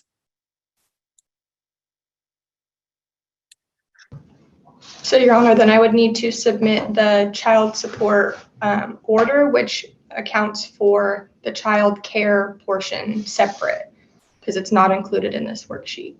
That's true. Is that something you're paying? You've been paying on your own? I've been paying this whole 2.5 years. Okay. Are you asking that Mr. Kiyoshi contribute to that? Did he pay his proportional share? Yes. Your Honor, the state would draft worksheets, which would include the proportional share requirement. Okay. We'll draft an order and send it out to the parties. How long do you think that will take? In order to make sure that they have a chance to review it, we would just ask to set it out for 2 weeks for presentation. Okay, that would be the 14th. All right, we'll see if we need to go longer on some other issues here, then we'll address that. All right, Ms. Fellows, have you received a domestic violence evaluation at this point? Yes, Your Honor. I had received it the day prior of our last hearing, but I didn't have a chance to review it. Or actually, I think I received it the day of. Yes, I have reviewed it. He is recommended, Mr. Kiyoshi is recommended for treatment, 26 weeks. A few things out of the assessment summary. Summary of the participant's level of accountability. Mr. Kiyoshi is assessed at having a low level of accountability. The motivations and readiness to change. He is in the pre-contemplation state of change. Assessment of the degree of abusive cognitive and behavioral patterns. Mr. Kiyoshi would benefit from the core requirements of a domestic violence program with specific emphasis on types of abuse, belief systems, respectful relationships, accountability, motivations for abuse, cognitive distortions, and indicators for using abuse and violence. The rationale and recommended level of treatment. Mr. Kiyoshi's interview and supporting documents indicate power and control seeking behaviors and a pattern of abusive behavior. He would benefit most from trauma-informed cognitive behavioral therapy and level 1 domestic violence intervention treatment program, which includes 1 treatment session attendance per week for 26 weeks. Individual sessions may be submitted or added in addition to the minimum required sessions as needed. His treatment completion will be based, excuse me, on compliance with his treatment contract and successfully meeting, excuse me, treatment criteria and core competencies as outlined in his treatment plan. And it is also required and recommended for another kind of parenting classes. It's called a 12-week parenting program that focuses on the effects on children that witness domestic violence. So that is what came of the DV evaluation.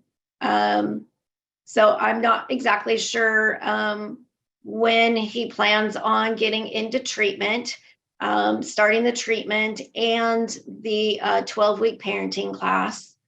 I would like to see him be at least, I would say, halfway through the DV treatment and halfway through, if not completed, the 12-week parenting program, parenting class, because the child was a witness to these DV incidents. I think it's really important that Mr. Kiyoshi gain an understanding of domestic violence and how it affects his child, and hopefully learn some different parenting skills. At this point, I'm not recommending any changes to the visitation until he does get into those classes. I also do have another issue, is that he has not fully paid for the GAL fees. I have brought this to the attention of court. I have emailed him numerous times now, reminding him about making payments for his balance. He does come down here to Longview for his visitation on Tuesdays. I have let him know he can drop off the payments. I have not gotten any response. At this point, last week I emailed him and said, I need you to pay your balance in full, which is $550. He did not answer that email. He did not come by yesterday or make a payment. So I've been putting a lot of hours and time into this matter, and Mr. Kiyoshi hasn't paid his portion. So I'm concerned about that. All right, thank you. Mr. Kiyoshi, why don't I hear from you first, and then I'll hear from Ms. Vaughn. Yes, Your Honor. So, and I'm sure so she just told you what the treatment plan was. I did file my notes from all the supervised visits except the last two because they hadn't been typed out yet. I feel the visits have been going good. I have no interaction with Alexandria other than on our family wizard, but we haven't even talked on that because we have such a set schedule of the supervised visits on Tuesdays, and then Wednesdays is my FaceTime visits. I have no problem with the treatment if that's if that's what the court wants me to do. I'm willing to do that. I'm still asking for unsupervised visits. Not once since the protection order has been put up have I broken it or tried to get a hold of Alexandria outside of what Corey's times were for visits. I'm not trying to go close to her. I can stay away. Like I've stated before, you can keep the protection order up on her. Reading the notes from our visits, we have a good time when me and Corey are together. We have a relationship. And outside of that, I'm not interacting with his mom. And I've respected that protection order, and I will continue to respect it. I have no need to go near her, and I'm not trying to. I just want to be able to raise my son, and I've said this before. I'm not trying to just pay child support and not be able to take him out to the park. His cousins ask about him. We have, family gatherings that I can't even bring my kid to those. I can do the treatment if that's what the court wants, but I want supervised visits. I want him to be able to see his cousins. I want them to get to know each other and be close. I've done everything that court has asked.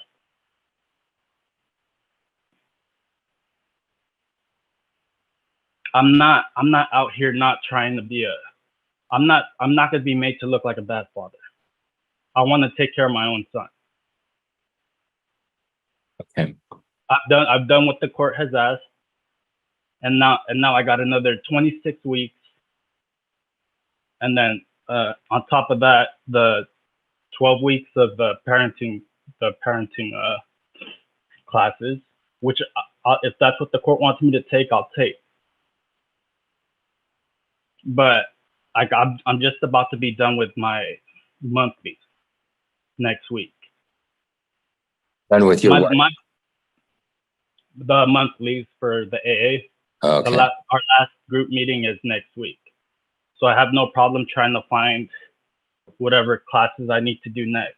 It's frustrating. It's been 9 months since this all started. Not once have I gone near his mom. I don't plan on it. The visits have been going great. But another thing is when these supervised visits happen, we can't leave the room. So we're stuck in the room. I can't even take him to the park. It's just four walls, and I gotta find things to keep him entertained, which I have no problem with. But I want him to get out. I want to see him, in the park, running around, other kids playing with his cousins.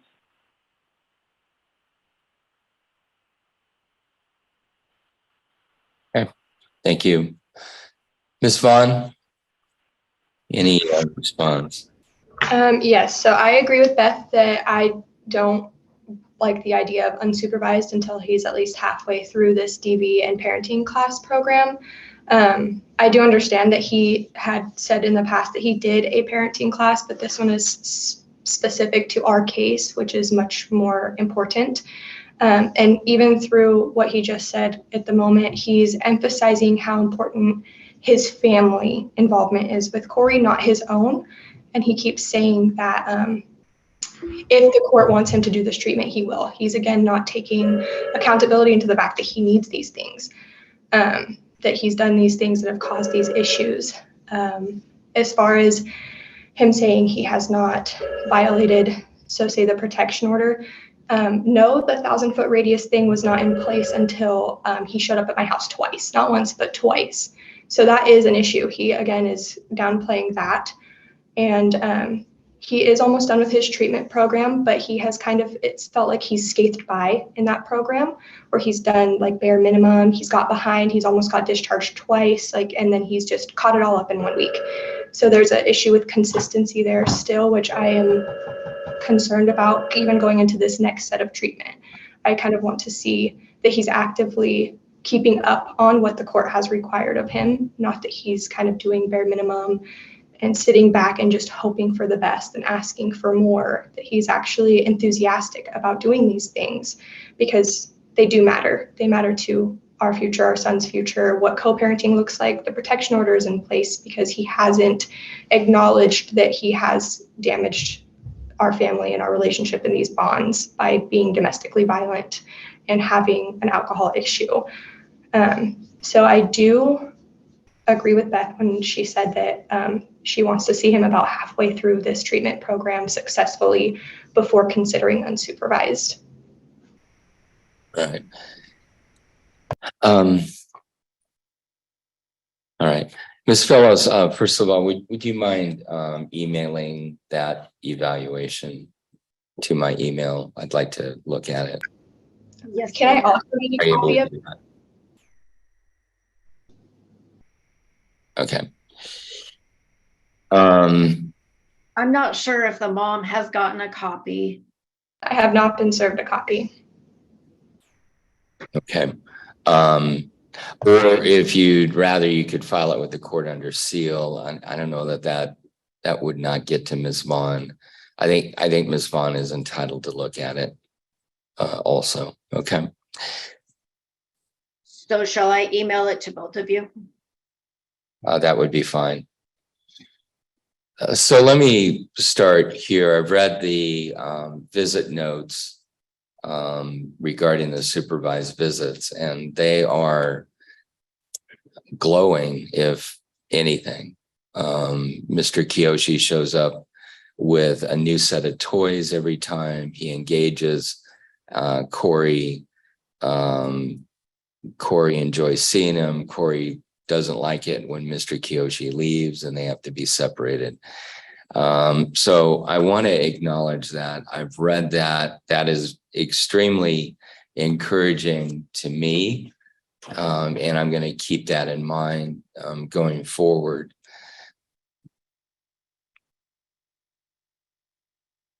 I am going to order that Mr. Kiyoshi complete the treatment that's recommended in the domestic violence evaluation. And I'm going to order that he attend the parenting class. Those could be done at the same time if you have the time. They don't necessarily have to be done one after the other.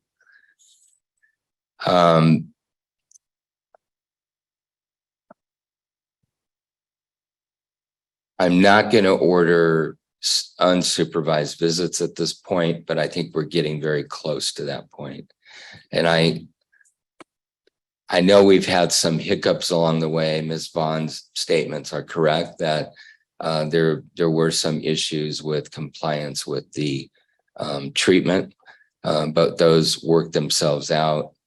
And from where we sit today, Mr. Kiyoshi has done, as far as I can tell, everything that this court has asked of him, and I appreciate that. And again, the current visits, the supervised visits are going very well. So I'm going to leave the supervised visits in place just as they are.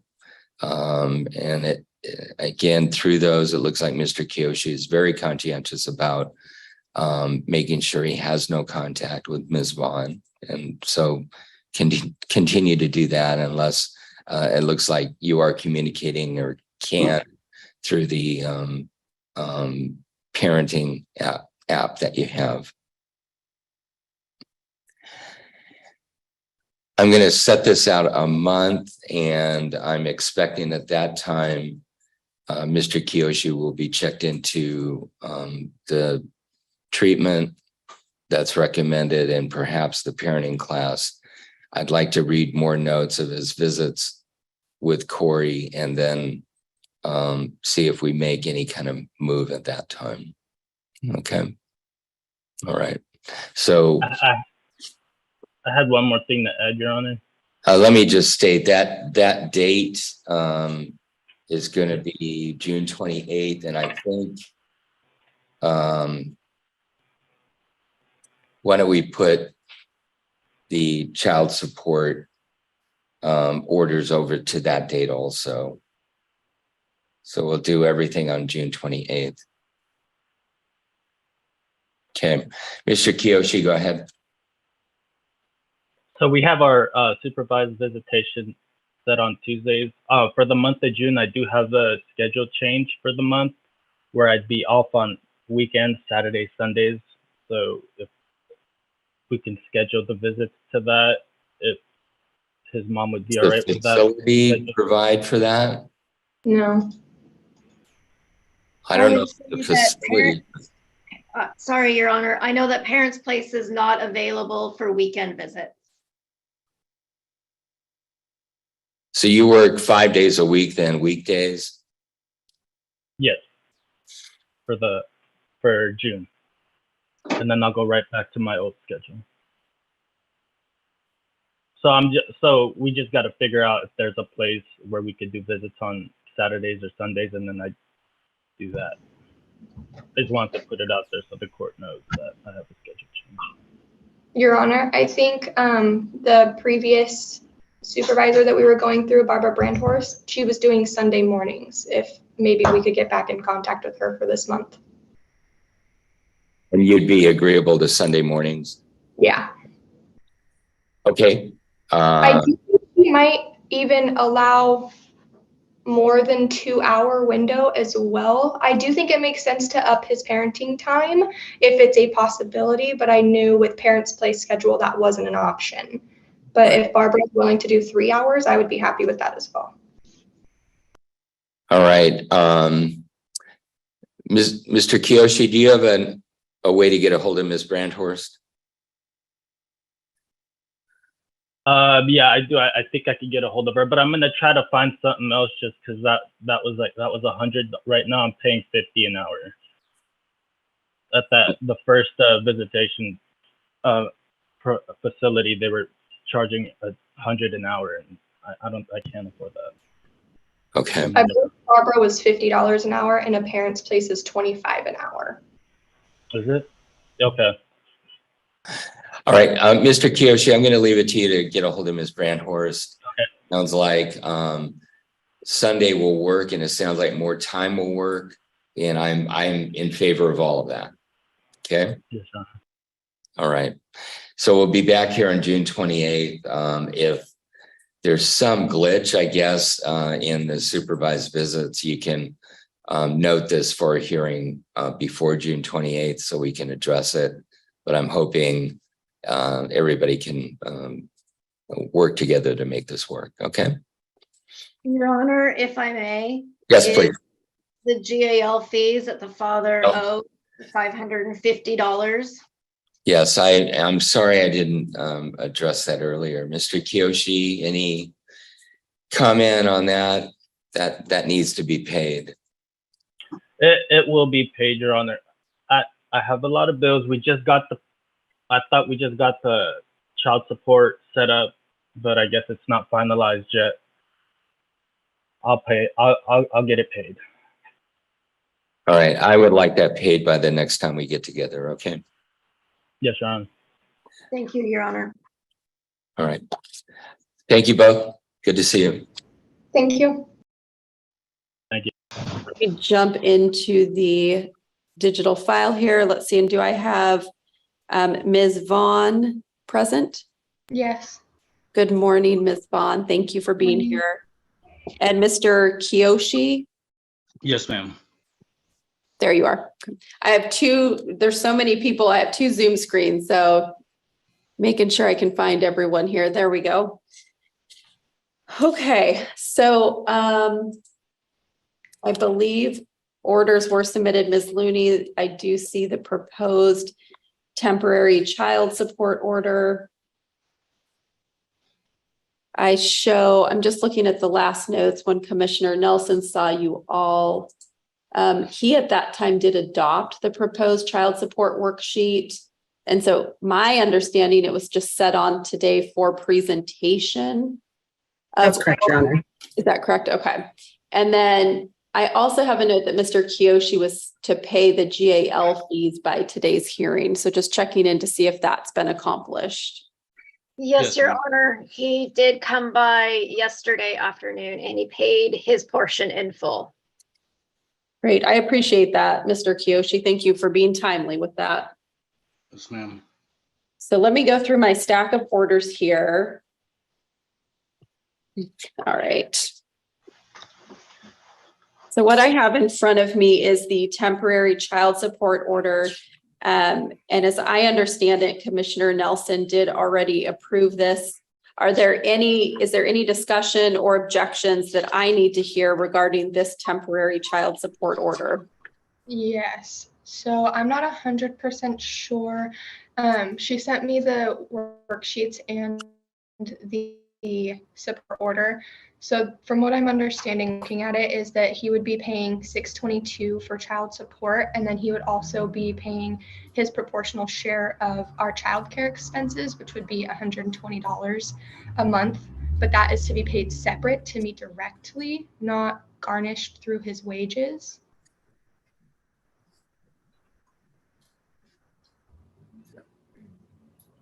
And so are you objecting, or are you just asking a question? I'm trying to understand how I can help you here. Questions first. Is that how that works? So I'm not sure I understand what you're asking me to answer for you. Is he supposed to be paying the childcare expense to me directly versus going through DCS? Oh, that's a great question. I'm not sure if I know the answer to that. Ms. Looney, do you know? Your Honor, it can go either way. She can, if they can work together to have him pay the proportional share directly, they can do that, or she can submit her receipts to DCS and they can help with collection on that amount. Thank you. Ms. Vaughn, do you have a preference how the two of you want to work on that? So her audio was completely cut off for that, so I have no clue what she said. So Ms. Looney, will you try again? And if not, then I'll reiterate. Yes. So it can be either way, Your Honor. If they can work together and he can pay directly to her, they can do that. Or she can submit her receipts for the child care amounts to DCS, and then DCS can assist with collecting that amount. Okay, so I would like it to go through DCS. It took him 7 months to pay Beth Fellows her GAL fees, and the only reason I've gotten child support is because it's been garnished at this point. He hasn't ever made any payments reliably on his own, so I'll do that. And I'm just checking the order. I'm not do I need to check anything specific in order to mandate that it be paid that way, Ms. Looney? No, Your Honor. We would be looking at section 22. We put the person who pays the expense for that, simply because that's the only way DCS is able to assist. If it's paid directly to the service provider, then DCS is not able to assist the parent who's supposed to be receiving the payment in collection. So that's why it's marked as it is. Great. And I do see that there. So Ms. Vaughn, Ms. Looney has filled out this form so that you are the one who receives payments for those expenses, and then it'll be your choice to go through DCS. Okay. Submit those receipts, okay? Mhm. Any other questions or objections? Yes. I'll come to you in a second, Mr. Kiyoshi. Ms. Vaughn. To the child support order, no. Okay. All right, Mr. Kiyoshi, go ahead. So, yes, so this hearing was set so we can settle the child support obligations. And from what Child Support Services is saying, nothing's changed from the last hearing, $622. Yes. The child care, he's already under my insurance. I don't see why I have to pay the child care. She's able to work a full-time job. She chooses not to work a full-time job, and then the babysitter is her sister. That's her roommate. I don't see why I need to put. I don't see why I need to help pay that bill. If she can work a full-time job, maybe it might make sense. But it's your sister at the end of the day, and you guys are roommates. You guys share the same bills. And just, sir, just direct your statements to me rather than directly to her. Yes, so that's my only concern is the child care. I don't see why I need to pay into that when she's choosing not to work a full-time job. It says she's worked 35 hours. She can work 40 hours. It's an extra 4 hours or an extra 5 hours. And then on top of that, it's her sister. I have family too that I would love for him to stay over with me, and I have babysitters I have family that can watch him. During her time, is that what you're saying? I'm sorry? You're saying that you have people that would watch during her residential time? Yes, so that's why we were here to settle the child support obligations, and then I wanted to push everything over until Commissioner David Nelson was actually here, because he's been with the case since it started. Yep. So I can't give you that option currently. So what I can do is review his prior ruling, which does state specifically court adopts state's proposed worksheets with a transfer payment and set the review and presentation for 6/28/2023 at 9 a.m. My understanding is that he did rule on this. I have separately reviewed it based on the evidence in the case, including the GAL report and documentation received from all parties. I do find that the temporary child support order and worksheet are appropriate, given my independent review of the file and taking into account Mr. Nelson's oral ruling on May 31, 2023. I certainly understand your objection, but what I'm going to state in response is, while the child is in residential care with Ms. Vaughn, she will be in charge of deciding child care. I'm not going to take time away from her to have her bring a kid to you just because it might be a little bit cheaper. If she chooses to use her sister for child care, probably one of the safest people she could find rather than bringing a stranger in. And 35 hours a week with a lot of employers is full-time.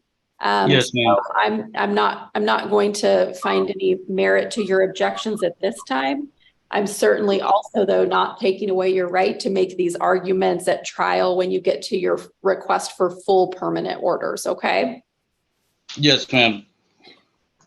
Your Honor, I just want to make sure that it's known. I don't work full-time. I don't work 35 hours. The state imputes me at that for exactly what he's saying, that they don't see childcare as a reason to not be working full-time. I don't have full-time childcare. I work 3 days a week and I pay $200 a month for that. Yes, to my sister or otherwise to my best friend who is also my roommate.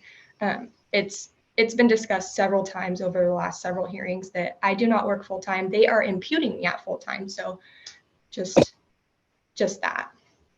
Absolutely understood. And again, I'm not taking away anyone's ability to argue these issues for your full orders. I think that the written materials that I'm relying upon in signing these orders temporarily support that these orders are appropriate. Anything else we need to do on this case? I only had the child support orders. I just want to make sure I'm not missing any other orders that needed to be reviewed today. I do believe, Your Honor, this is the GAL, is that we were to also look at whether or not the father had started engaging in the domestic violence treatment. Okay. As well as potentially visitation. My understanding, he has completed the evaluation.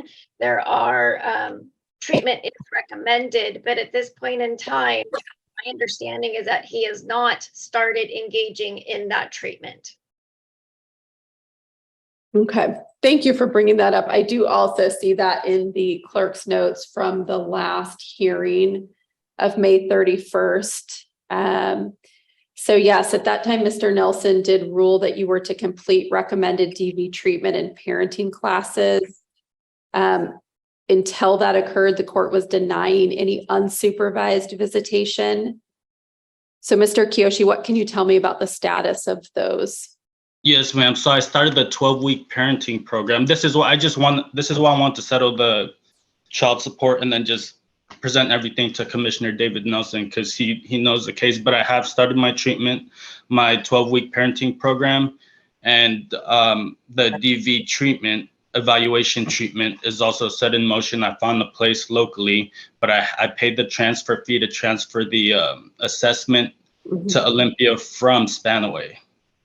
For the DV treatment, how much is recommended treatment time? 6 months. It's 6 months. 6 months for the DV treatment, and then 12 weeks for the parenting program, the parenting club. And forgive me if I didn't hear you correctly. Are you waiting to start both of those, or have you started? So I've started the 12-week parenting program with Family Education and Support Services. Okay. The DV treatment, I did the assessment with alternative counseling, which was in Spanaway. I did research to see where I could get my treatment done and found a place here. Also alternative counseling, but it's local, so I'm not driving the 5 every week to complete treatment. And that and I have an appointment on July 11th at 11 a.m. with Cynthia Norris to complete the intake process, and then they'll have me start on treatment Wednesdays from 6 to 8 p.m. Okay.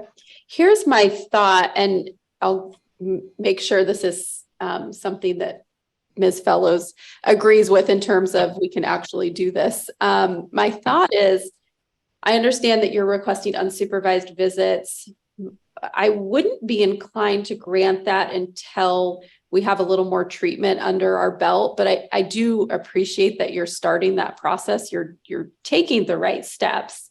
My thought is to set this over, and Ms. Fellows, are you able to access the treatment reports from those visits or not? I mean, because here's my thought is like, I would love to see progress updates that, you're in good compliance and the provider says you're engaging fully in treatment, taking responsibility and learning and those sorts of things. Ms. Fellows, what's your thought?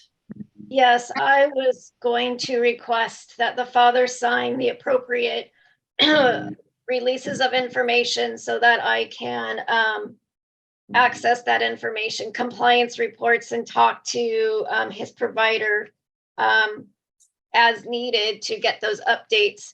At this point, yes, those are things that need to be and this has been, I will admit, a very long process. I was appointed in September of last year.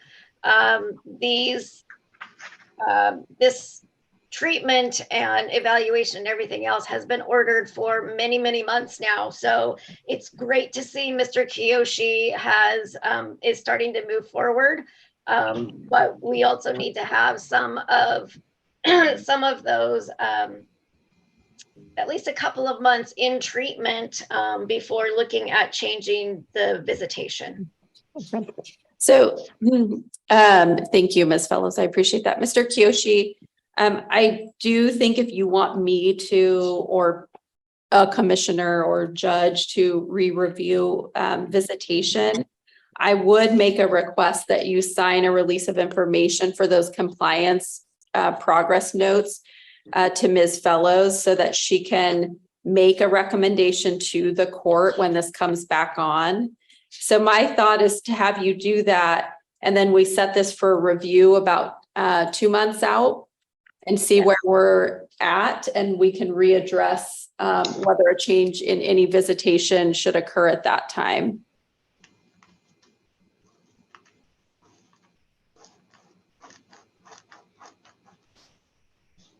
What's your thought, Mr. Kiyoshi? I've done everything the court has asked me, and I'm continuing to do what the court has asked me. Not once since the protection order has been put up have I gone near her. I just want to be able to raise my son, and I keep saying this and I keep repeating myself, but I'm not heard. Well, I'm hearing you. I'm also taking into account that professionals have recommended 6 months of DV treatment and parenting classes for you. So I am not, without seeing compliance reports, I am not comfortable changing visitation. So what I am offering you is the option to sign an ROI. Ms. Fellows would then get access to your compliance reports to make sure that, hey, this treatment is doing the things we want it to do, which is helping you be a better parent.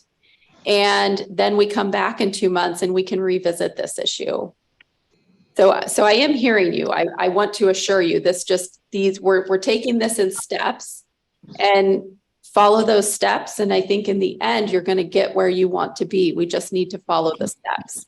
So I am going to reset this to August 23rd at 9 a.m. if that works for the parties. Yes, Your Honor. I'm sorry, August 27th? 23rd. Sorry, okay. 23rd.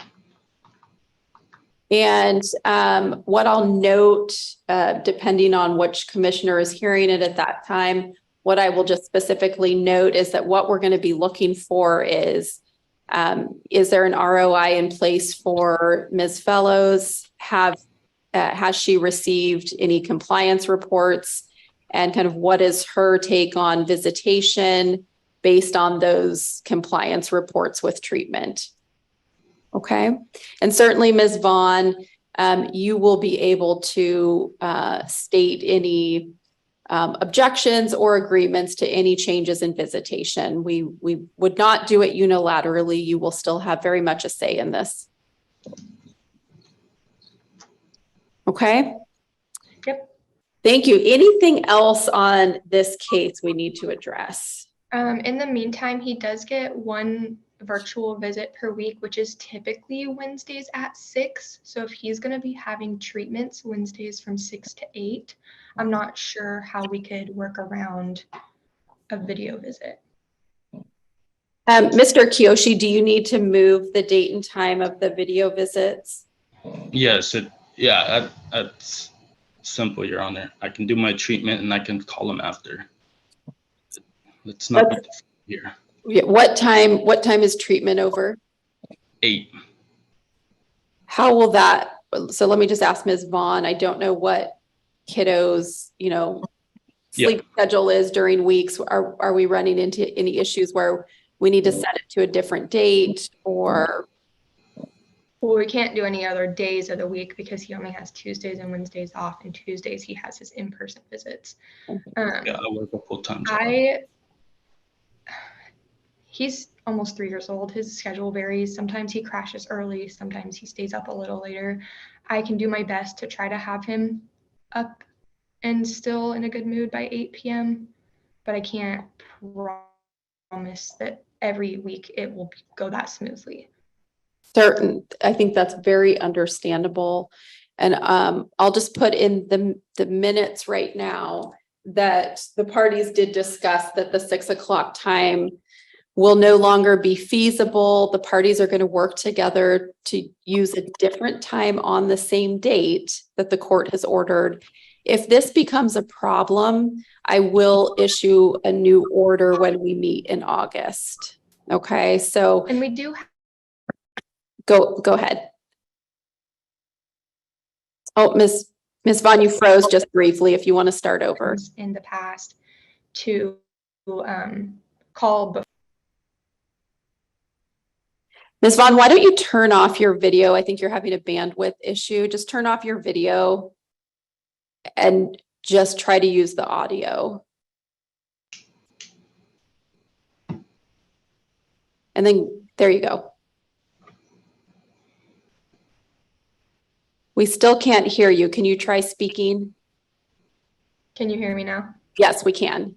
Okay, I said that we do have our family wizard set up per Commissioner Nelson in the past, so we are able to discuss visitation. I know there's been a few Wednesdays he's asked to call before 6 p.m., which might be a little bit easier than after his treatment. Yeah, I think it sounds like perhaps you two have a bit of a history of working on within that same day for the video calls. So I'm just going to have you continue that. So video calls need to remain on that specific day. And then if you want to use the app to coordinate that time, I think that's very appropriate. Sounds like you've been doing this in the past, so I'm not going to issue a formal order to that effect. But again, I will review whether we need a formal order when we meet in August if this becomes a problem. Okay. But thank you both for working together on that. I think, treatment is a high priority, but so is maintaining those video visits. So I wish you both the best of luck in working with those two sometimes competing interests. Okay. Number 10 on our docket, do I have Alexandria Vaughn and Zachary Kiyoshi present? I'm Here you are. Okay. This is 223-0025-408. And Beth Fellows, the guardian ad litem, is present as well. Oh, great, Ms. Fellows, thank you. Okay. So when we were here on June 28, we did approve child support orders. We set review to August 23rd. My understanding was we'd be reviewing treatment progress and further visitation issues. So maybe I'll start with Ms. Fellows as the GAL to let me know where we're at. Yes, Your Honor, thank you. I have not received any compliance reports from the father's DV treatment or the parenting class. I did call this morning up to alternative counseling. Okay. And inquired about whether or not dad had signed an ROI, and they indicated he has not. And that was a big issue, that he was supposed to sign the ROI when we were in court last, so that way I could get compliance reports. Mr. Kiyoshi, what can you tell me about release of information and any compliance with treatment? I'm halfway through my parenting class, and for the ROIs, I did sign ROIs. I'm doing the DV treatment right now through Best Life Services. That's happening every Wednesdays, 5 to 6.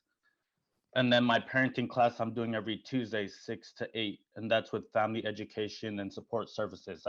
ROIs were signed. She is on the paperwork. I don't know why they haven't let her know that I'm in compliance. I've been taking the classes. Okay. Ms. Fellows, were you aware of the places where he was doing those? I guess my concern is maybe he hadn't communicated that information. No, he has not. I have not had any communication with the father. And when we were in court last, he did say that he was going to be in DV at alternative counseling in Olympia, which is who I called. So I had no idea that there was a different facility or provider, and have no idea who that parenting class is either. So there's no way for me to know and be able to contact them. Completely understood. So Mr. Kiyoshi, I'm going to give you some homework before our next review date. And when I say that, I mean like do it this week, even if our review date's a few weeks out. Get a hold of Ms. Fellows and get her the names and your schedule, so the names of the agencies and your schedule for the parenting and the DV courses. That way she can actually contact the correct agency that you're getting treatment through. And if you have signed those ROIs for her, then she can get those records and we'll review it when we're together again. So we'll set a date here in just a minute on that. So that'll be your homework, but keep going to the classes. It sounds like you are enrolled. That's all good news. So keep doing what you're doing on that front. Do we need to address visitation right now, or how is that working? And I'll turn to you, Ms. Vaughn. So as of right now, I don't feel comfortable giving him any sort of unsupervised until we have those reports. Correct. Which was addressed last time and countless times before. We've been sitting here with just this DV issue since January. So it's really important to me that that is squared before we go any other direction. Right now, Tuesdays with his at a parent's place, his 2-hour visits are working just fine, and it doesn't really affect either of our schedules too much. The calls on Wednesday nights still haven't been going great. Like, they've just not been good for a few months now, but what can you do? I guess I'm kind of tired of repeating myself over and over about how the video calls have tanked in quality over the months. So I'm just kind of doing them. Yeah. And do you mean Mr. Kiyoshi and how he's relating to child or to you, or what do you mean when deteriorating? It's only with child. And so, like, for an example, since you weren't here back when this all began, there was like the month of December where he did really well, like exceeded expectations with visitation. He was finding toys that he knew my son had the same ones of in our home and would play with him, interact through the phone that way. And the calls would be 30 plus minutes long, sometimes up to an hour, when he was only necessarily supposed to be given 15 minutes. So I was very happy to report back then when things were going super well. He'll do this thing where he'll do good for a little bit and then it'll tank. And it just seems like it hasn't picked back up. Most of these calls now have been like maybe 5 minutes at best. He called my son a few weeks ago from the river even. And I was like, that's kind of rude to show my kid that he's missing out on this fun with you because you're not doing what you need to do to have him unsupervised. And I mean, he's about to be 3 years old in just a few weeks. So he doesn't really comprehend that, but he will eventually. And these are the kind of things that it's supposed to be a distraction-free environment for both him and I with this visit, and it just hasn't been. Mr. Kiyoshi, what do you want to say about the video visits? So I've been saying this since the court allowed video visitations. I can't get good quality time with my son, and that's been a problem since we started the FaceTime videos. I do it because the court allows me to do it. But now that I have 2 hours every week, which is still not enough to have quality time with him, he'd rather have me spend time in person with him than over a camera where I'm asking him what he's doing. He's running around. I understand that. I mean, I'm grateful for the FaceTime visits, but there's not a whole lot I can do over a camera. And I've been saying this since the beginning. So, I guess, Mr. Kiyoshi, are you asking to continue with video visits? Yeah, because it's the only way I can see him for now. Okay. So yeah, the quality isn't good, but he gets to see my face, and I want him to know me. So I'm going to be really clear. We're going to set a review date. I'm not going to change any in-person visitation. It's going to stay as is with supervised because I don't have any of those reports right now. Let's set you all to September 27 at 9 a.m. And that's a little more than a month out so that Ms. Fellows can get those reports and have a chance to digest them. When we come back, we can talk about what that compliance looks like. When we come back on the 27th as well, I would like to, as Ms. Vaughn noted, I have not been the judicial officer on this case for a very long time. So I don't know a lot of the history with the video visits. I'm not going to issue an order on them, but what I'm going to say, Mr. Kiyoshi, is it behooves you to make those as productive and comforting to the child as possible. I understand it's not your preferred method of engagement, but it's still very meaningful to the child, no doubt. So I would like to, when we come back, and you know, an idea I had is, why don't you maybe Google some ideas of things you can do with a kid over video calls, have games that you can perhaps play with the child when you're engaging over video, so it doesn't have to be mundane. So just try to get creative and make it as effective as possible. When we come back on the 27th, we'll revisit how video visitation is working in conjunction with the other compliance notes we review. Okay. Yeah, sure. And I had one more question. Go ahead. Is there any way I can get this, bedfellows can reach out, or I can reach out to whoever I'm getting this treatment from, so she can get an update on everything, so that maybe I might be able to see him and have him for his birthday, which is coming up next month. So what I've missed his first 2 birthdays. I'm not trying to miss this one. What day is his birthday? September 23rd. I won't be able to get you in for a review. Ms. Vaughn, is there any thought to allowing any sort of supervised visitation on his birthday at least, or what's your thought?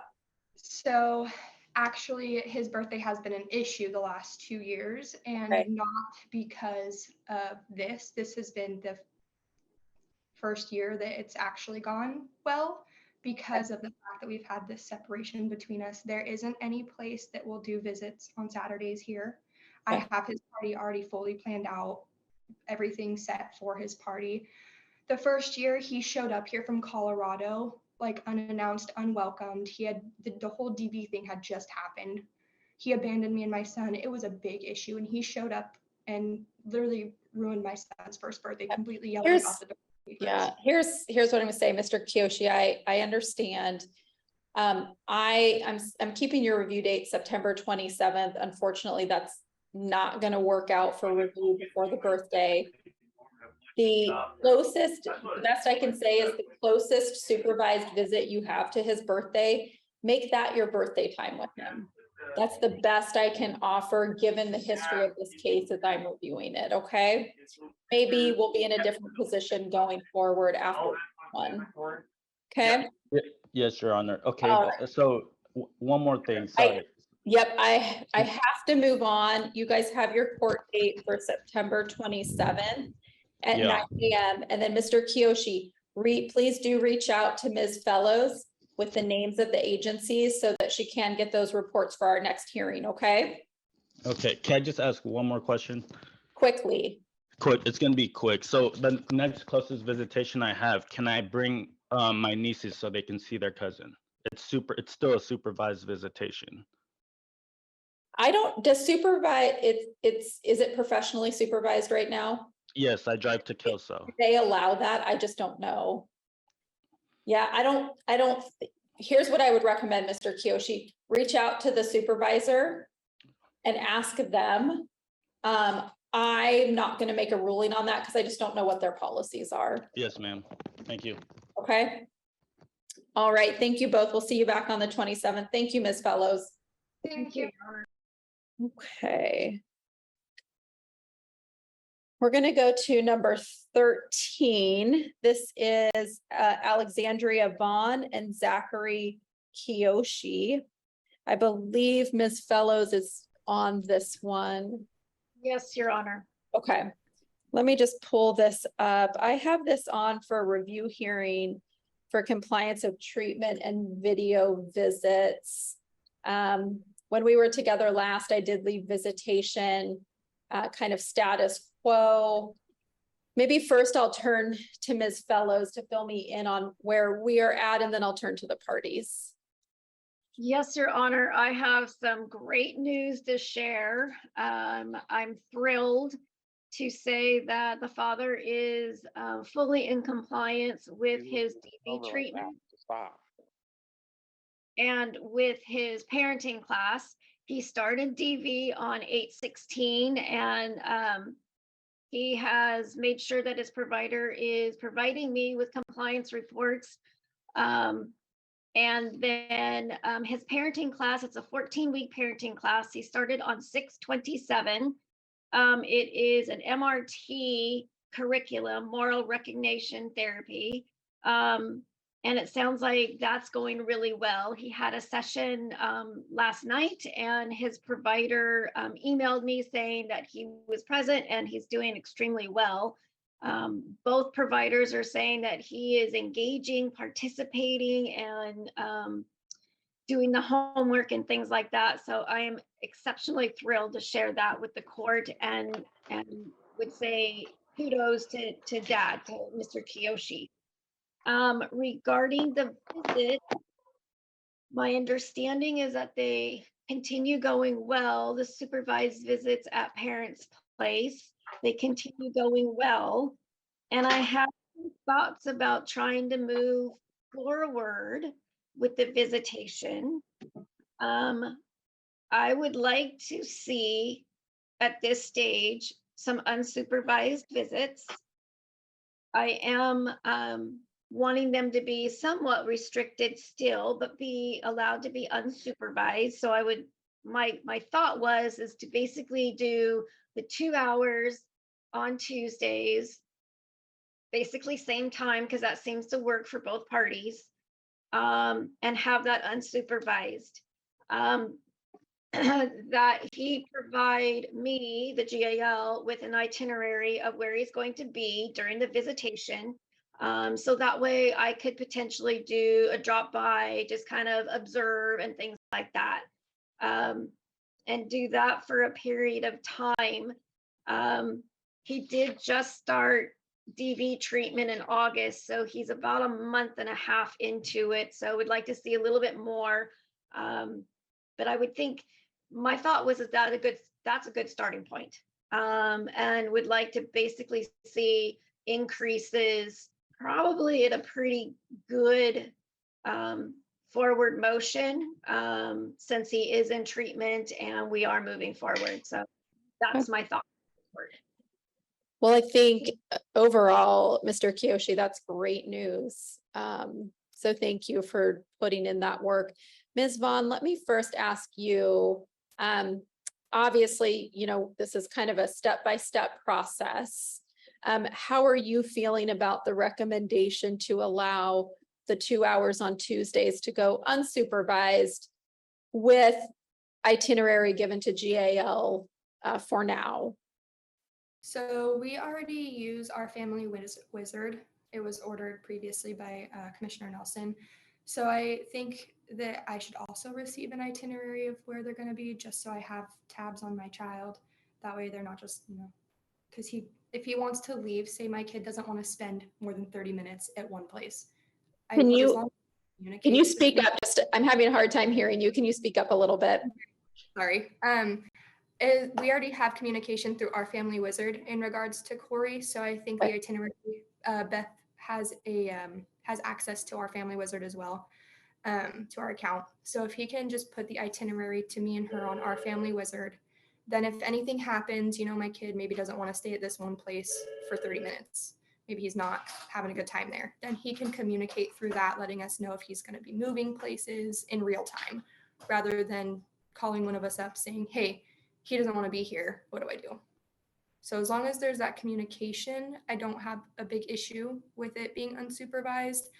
We haven't really had very good communication in the past, so I would like to improve between the two of us. And in doing so, there was a previous bench order for no contact and all these things. I would like that to be lifted. Barring he continues his DV classes accordingly and whatnot, it shouldn't need to come back into place. I want to see that we can communicate for the sake of our child going forward as well. And I do agree that I think 2 hours is reasonable, unsupervised. Same, it doesn't have to be from 11 to 1 on Tuesdays. I'm free all day Tuesday. So time-wise, it would be up to him. However, I do feel it should still be restricted as well, meaning I don't think he should be allowed to bring any guests or family members to these visits for at least a little period of time so we can see how he does with Corey on his own. Okay. So I'm going to come back to Ms. Fellows in just a minute. Mr. Kiyoshi, you've heard the GAL's recommendations to, through our next review date at least. And like I said, this is step by step, but at least through our next review date, given the good work that you're doing, go change your Tuesdays to unsupervised time instead of supervised. At this stage, and this will not last forever, but at this stage, I think that the court would be inclined to have you send the itinerary through our family wizard so everyone can see it. Are you in agreement with that? Yes, that works for me. So I do have one question though. Yes. So if I want, so I can't bring my niece, his cousins to play with them. I understand there's a no contact order. I'm never gonna be near her. I'm there to see my son and my son only. Yeah. I don't see why I can't bring his cousins to see him or other family to see him. As long as I stay away. Yeah, here would be my recommendation. So I'm looking at a bench order from March 3rd. And honestly, I haven't looked to see, do you all have a standalone no contact order as well? Or was it just Commissioner Nelson's bench order? Just the bench order. Okay, so it sounds like Ms. Vaughn wants that no contact to end, correct? You want that. So right now the bench order states that service of documents have to go to the sister's house, and that Mr. Kiyoshi is not to come within 1,000 feet of your home, your vehicle, or your workplace. Are you wanting both of those conditions to be dropped? Yes. Okay. I think that, so Mr. Kiyoshi, there would not be that no contact in place any further at the request of the petitioner. Okay. So what I would be inclined to do just until our next review date is to, per the GAL's recommendations, change your Tuesdays to unsupervised visits until our next review date. I would say, for the benefit of your relationship with the child, just have it be the two of you. I don't think bringing in additional family members while you're reestablishing this unsupervised time would be a great idea anyway. And then when we have our next review date, we can talk about implementing other family members back into the relationship. Is that acceptable to you? Yeah, that's fine, Your Honor. Thank you. Okay. Ms. Fellows, I can do bench orders to that effect. Is there anything else you would want to see in those orders or to address today with the parties? And then we can set a new review date. I am in total agreement of it just being the father and son, that it is really needs to continue just to be the two of them, especially going unsupervised out into the community and stuff like that. So it will be really different for dad to really interact with his son and things like that himself. There is also the issue of the exchange point. I had talked to the mom and she suggested Youth and Family Link. There's a parking lot there. And that would be a good place for them to do the exchange. And with the protection order from that bench order dropped, then they should be able to do that. Okay. And did you say it's called a Youth and Family Link? Yes. Okay, do you both know where that is? Yes. I do not, and I'm assuming it's in Kelso. Is there any way we can make the drop off point halfway between Olympia and Kelso? So part of the going unsupervised that I discussed with Beth was that he stay in the Kelso Longview, Cowlitz County city limits. Mr. Kiyoshi, you've been coming to Kelso for the supervised visits, correct? Yes, yes, ma'am. Yeah, I do think that that makes sense. I do think at least until our next review date that you should remain in the Kelso Longview area for those visits. And then the youth and family link, I can get an address for that for you all and put it in my bench order. It's 907 ma'am. Douglas Street. Oh, go ahead, speak. You're soft again. Go ahead and speak up. 907 Douglas Street. It's on the same exact road that goes to a parent's place almost, just further back before you take the turn. And that's Longview, correct? Yeah. Okay, I'll put that address in there. So I will create a bench order that incorporates these elements. It does lift the no contact. It allows unsupervised visits. It indicates that the itinerary, and I'm going to be honest, I'm not going to, if the itinerary says at 2 o'clock, we're going to be at Papa Pete's, and then at 2:30, we're going to Target, but Target happened at 2:50. I'm not going to be so militant about the timing, but more or less just that overall 2 hours, please be where you say that you are with the child. Okay. Yeah, sure. Okay. And then let's set a review date. Are we thinking maybe about a month out? Because then we'll get new progress reports for DV and parenting. Can we do November 8th by chance? That works for me, because by then we'll certainly have September and October's compliance reports with treatment. So Mr. Kiyoshi, does November 8th work for you? That works. Okay, and Ms. Fellows? Yes, that works for me.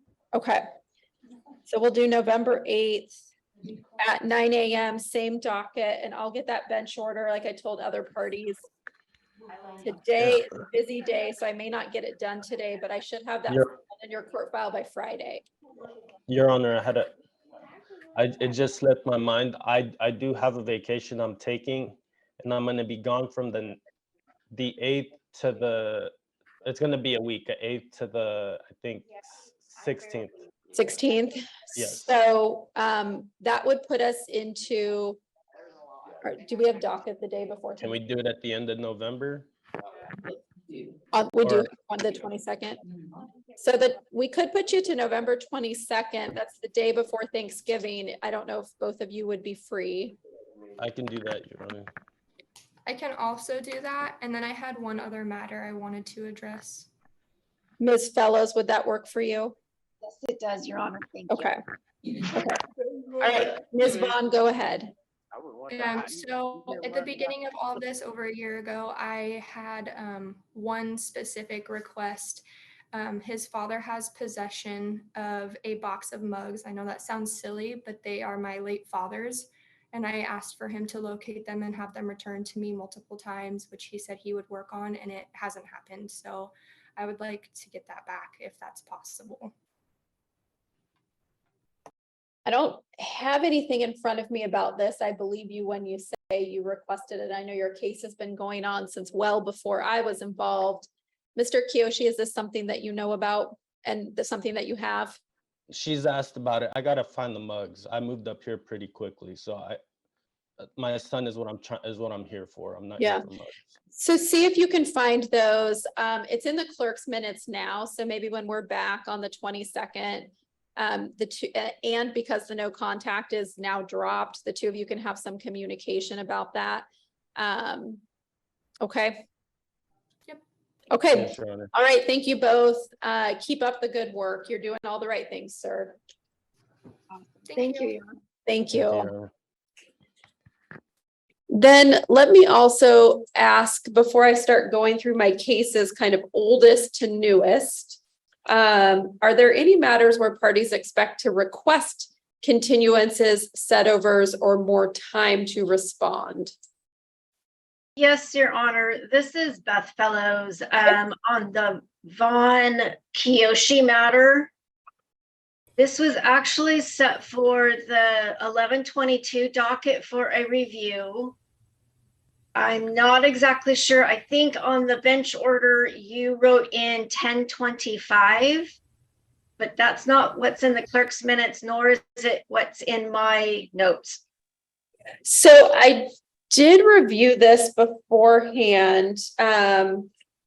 Let's call that matter 22300254008. I just muted you. And do I have the parties present? Do I have Zach Kiyoshi and Alexandria Vaughn? I'm here, Your Honor. I don't know. I don't think Alexandria is here. It was like, oh, Jay. Let me just look on my other Zoom screen here. Do we have Alexandria? Okay, so I actually did review this. I had set today for a review date just to check in because we changed visitation. But I do note our subsequent hearing date. Let me just open up the file here. Let's see. The review hearing 11/22/2023.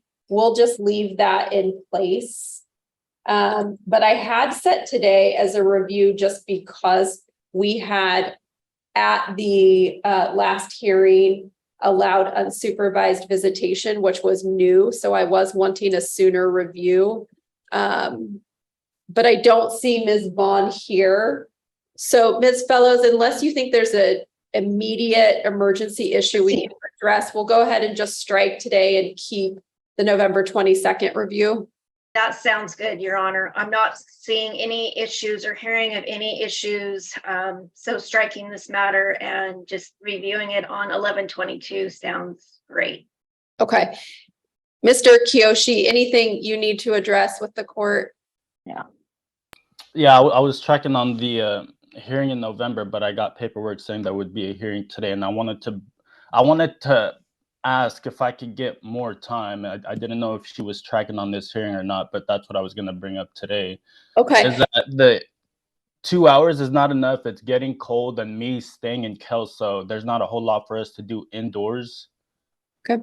So what I'll say is because she's not here, it's not something I could rule on. If you want to bring a motion and cite this in before November 22nd, you are welcome to do that. Yes, or you could file a motion and we could address it on November 22nd. I would maybe reach out to Ms. Fellows if you want to talk about that too, okay? Okay. Okay. Ms. Looney, anything right now that the state needs on this case? No, Your Honor, but I was going to address the court on a separate case once we're done here. Okay. Thank you. All right, Mr. Kiyoshi, you can log out. Thank you, Ms. Fellows. Okay, number 3 on our docket, 223-0025-408, Alexandria Vaughn and Zachary Kiyoshi. I believe Ms. Fellows is present with us. Yes, Your Honor. Okay, I'm just going to get into my digital file here. So a question I have for the parties, I know we did change visitation at our last appearance. How is that going? Who do you want to hear from first? Ms. Vaughn, go ahead.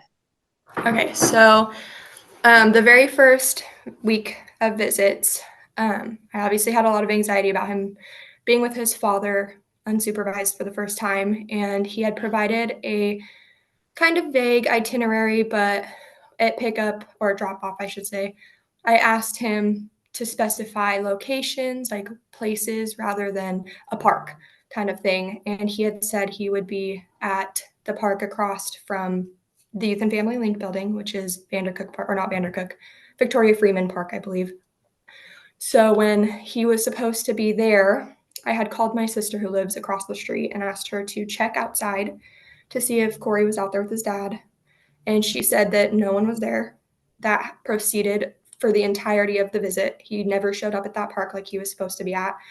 When I picked my son up, I asked him what he did with daddy today, and he had said, "No, I don't want to tell you, mommy." My kid has never done that. Okay, well, hold on, just a second. Hold on, ma'am, just real quick. Given the age of this child, we're walking into child hearsay. So I'm not gonna accept it. You haven't, hold on. You haven't filed a declaration about any of this. So I called back. Well, hold on. I'm trying to help you out here. I'm not gonna hear what your child told you. That is child hearsay. I'm not taking that into account today. Okay, he did tell me they went to a park, just not the one he was supposed to be at. Okay. All right. Hold on, Ms. Vaughn. I'm going to come back to you. I'm going to tell you when it's your turn to talk again. Okay. I'm just going to be very specific. I did not put in my order that every second of the visit, he had to tell you exactly where he was. All I wrote was that he had to give you a proposed itinerary. So other than your concern that you don't know every second of every minute where the child is at, how is visitation going? I can't tell you. Beth was supposed to be doing drop-ins, and as far as I'm aware, she has not done any. So I don't know. Okay. Mr. Kiyoshi, how are visitations going from your perspective? They're going good, Your Honor. It takes me an hour to drive down, so I try to get there early to maximize the use of the 2 hours, and then have them back before. I try to have them back before 1 o'clock. But other than that, visits are good. There's only so much to do, and the weather's getting cold and wet. So we've been doing a lot of things indoors, and there's not a whole lot of kid-friendly things to do indoors between 11 a.m. and 1 a.m. and 1 p.m. So I did talk to, me and Beth Ellis had emailed each other about extending the time, and then me being able to take him out of Cowlitz County to be able to do more things, because it is getting wet and I can't take him to the park every time I see him because of the weather. Ms. Vaughn, we had a hearing actually on this matter October 25th, and you weren't present. What happened? I was never given notice that we had a hearing. Well, Mr. Kiyoshi and Ms. Fellows were present, and it was in my order. And we actually set it at the September 27th hearing. I was here that hearing then. I've never missed a hearing. That's not what my notes show. Ms. Fellows. 25th. I'll tell you. Ms. Fellows, what's your take on our current review of visitation and the changes we've made? So at this point, by all accounts, it sounds like it's going well. I have not done a drop-in. I actually had planned on doing one last week, but didn't realize that Dad was on vacation, so there wasn't a visit last week. But it seems like it's going well, and his itinerary was a little bit vague, and so I did email him and ask him to be more specific, and he has since then. So I haven't had any issues with that.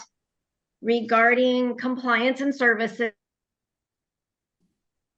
I did get a compliance letter from his DV treatment provider. It's dated November 7th, says that he is in compliance.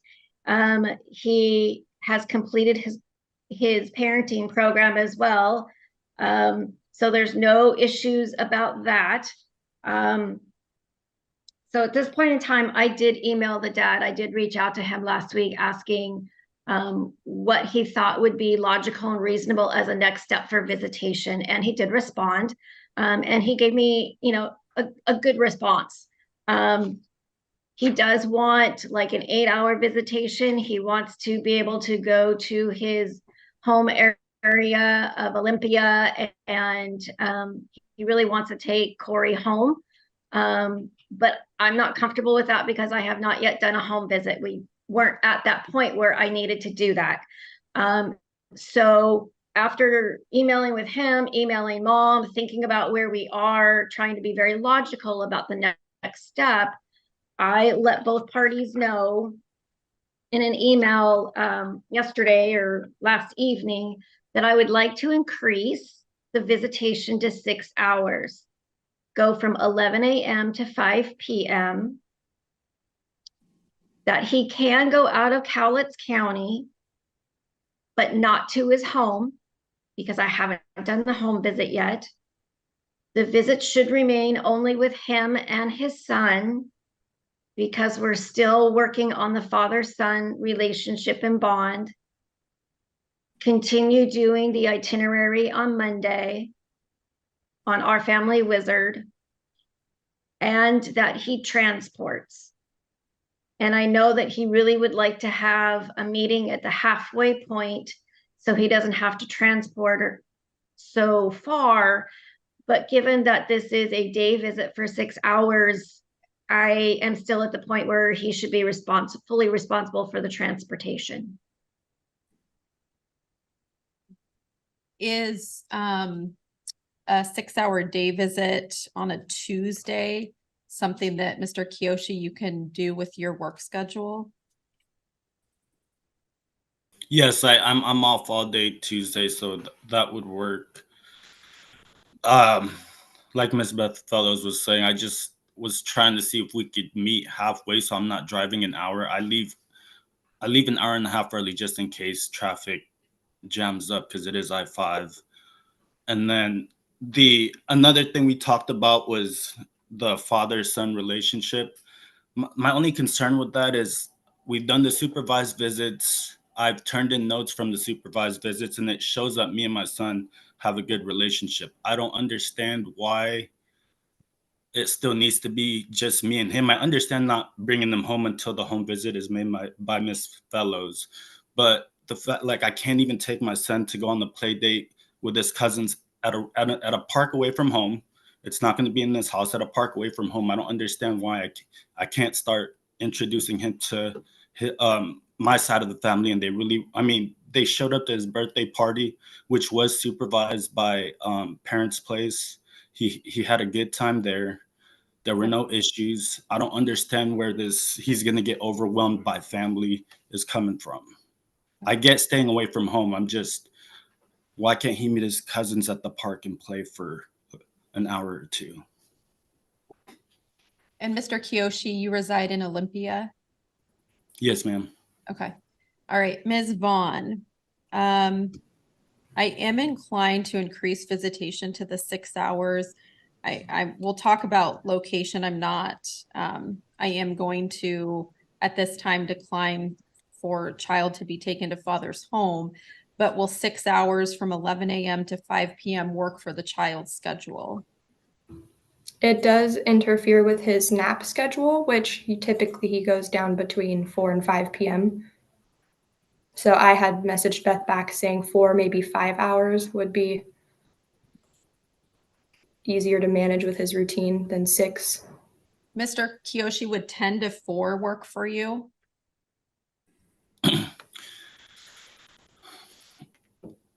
I'm asking for 8 hours, and it keeps getting cut down. Okay. Yeah, I'm his father. Yes, I understand if he needs me. I'm giving you, sir, we're increasing from supervised to 2 hours unsupervised to now 6 hours unsupervised. Yes, so I'm asking you first if 10 a.m. to 4 p.m. works.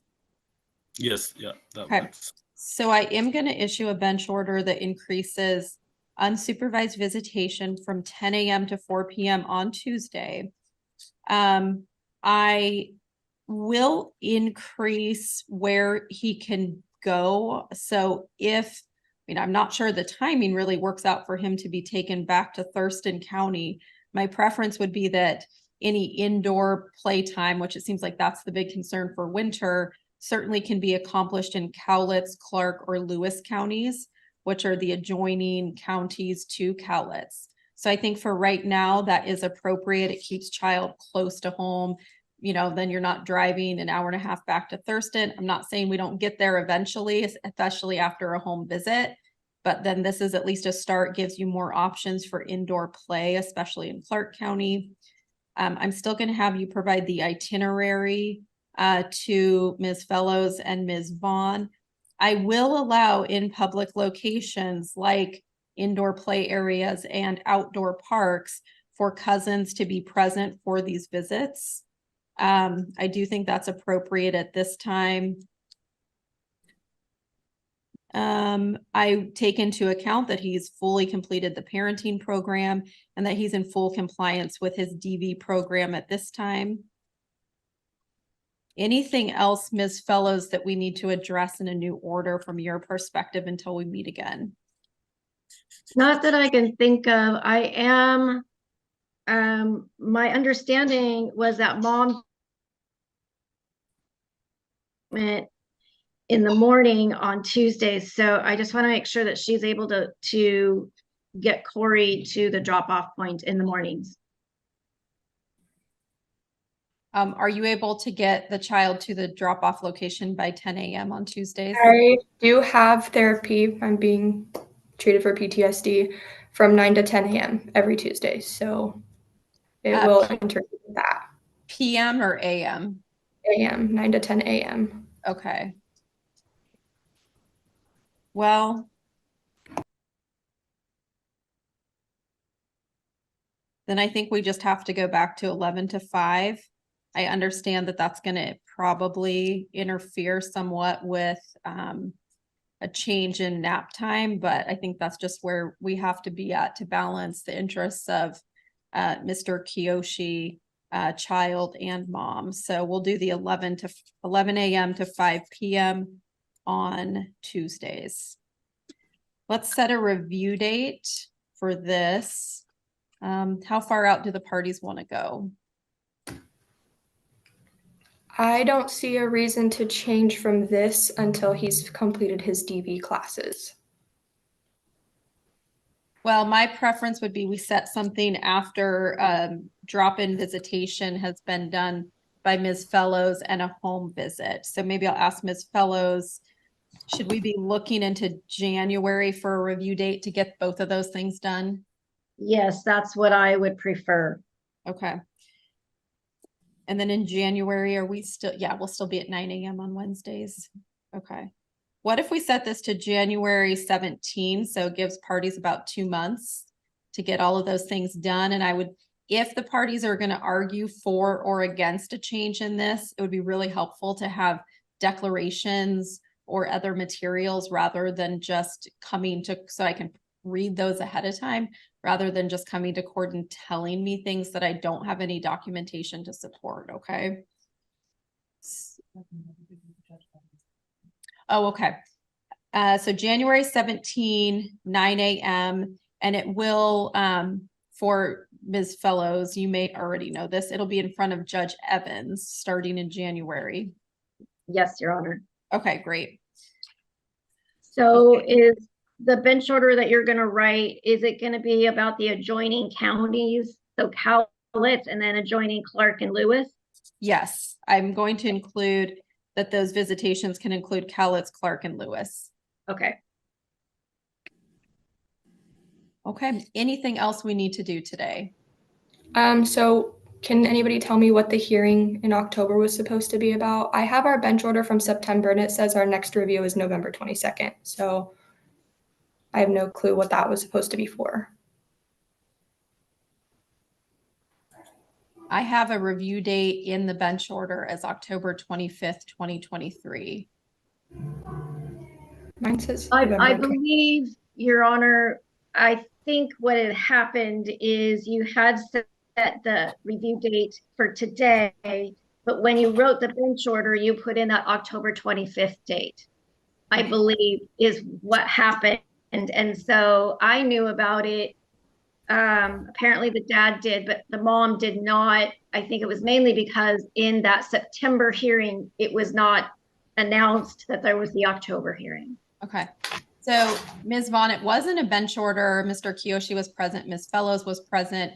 We did note that you weren't present and we took no action and struck the matter and moved it to November 22nd today. So nothing was done, but there was a hearing. Okay, and then the only other thing we had talked about the last hearing that didn't get brought up today was him getting my late father's mugs to me. He still has not done that. Mr. Kiyoshi, I do remember talking about some of those personal belongings. Where are you at with that? I can't find them, and I'm not, in all honesty, I'm not here for mugs. I'm here for my son. I don't know where her mugs are. She packed up, she moved out. I'm not going to be responsible for her mugs.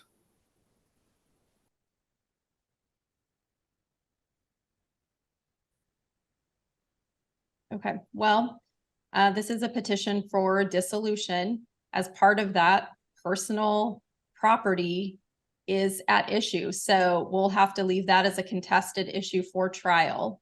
And certainly Ms. Vaughn can make any requests about replacement value of those items if you have lost them. So I don't love your response, sir. It's a little bit off-putting, to be honest.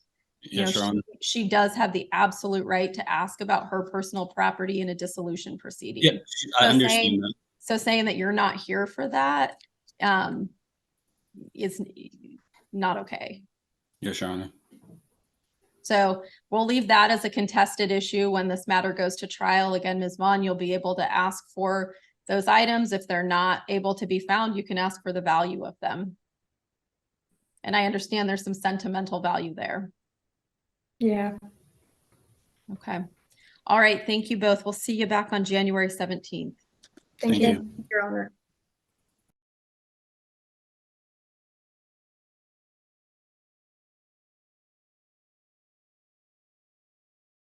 Next matter I'd like to call is Alexandria Vaughn and Zachary Kiyoshi, 22-3-25408 is the cause number. I'll ask if Alexandria Vaughn is on the line. I'm here. Okay, welcome to you, Ms. Vaughn. And I'll ask if Zachary Kiyoshi is present. Okay, welcome to you, Mr. Kiyoshi. All right, and Beth Fellows, GAL, is present as well. perfect. Thank you, Ms. Fellows. I appreciate that. So it's set today, my understanding, and I'll hear from the parties, is that we're here for a review. So my notes indicate that there was a motion for a parenting plan that's filed back in August of 22. At this point, there's been no temporary parenting plan put in place. Also I'll hear from Ms. Fellows if you can share with me what was to be reviewed today and kind of what we do next, because this case is kind of stagnated and we need to get some type of temporary resolution. So I'll hear from you, please. Absolutely. So this has been in front of Commissioner Nelson and Commissioner Carmi. You're right, it's been kind of slow going, but we are here to review Dad's visitation and his compliance with his treatment.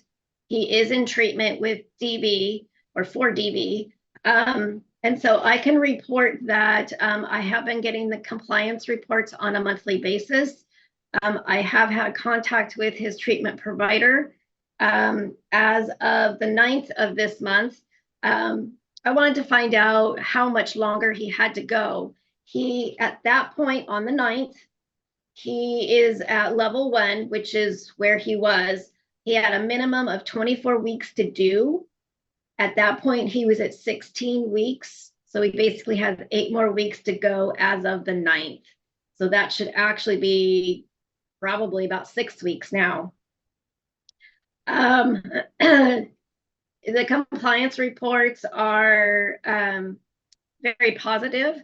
He has been attending. He is doing the work. There are no concerns.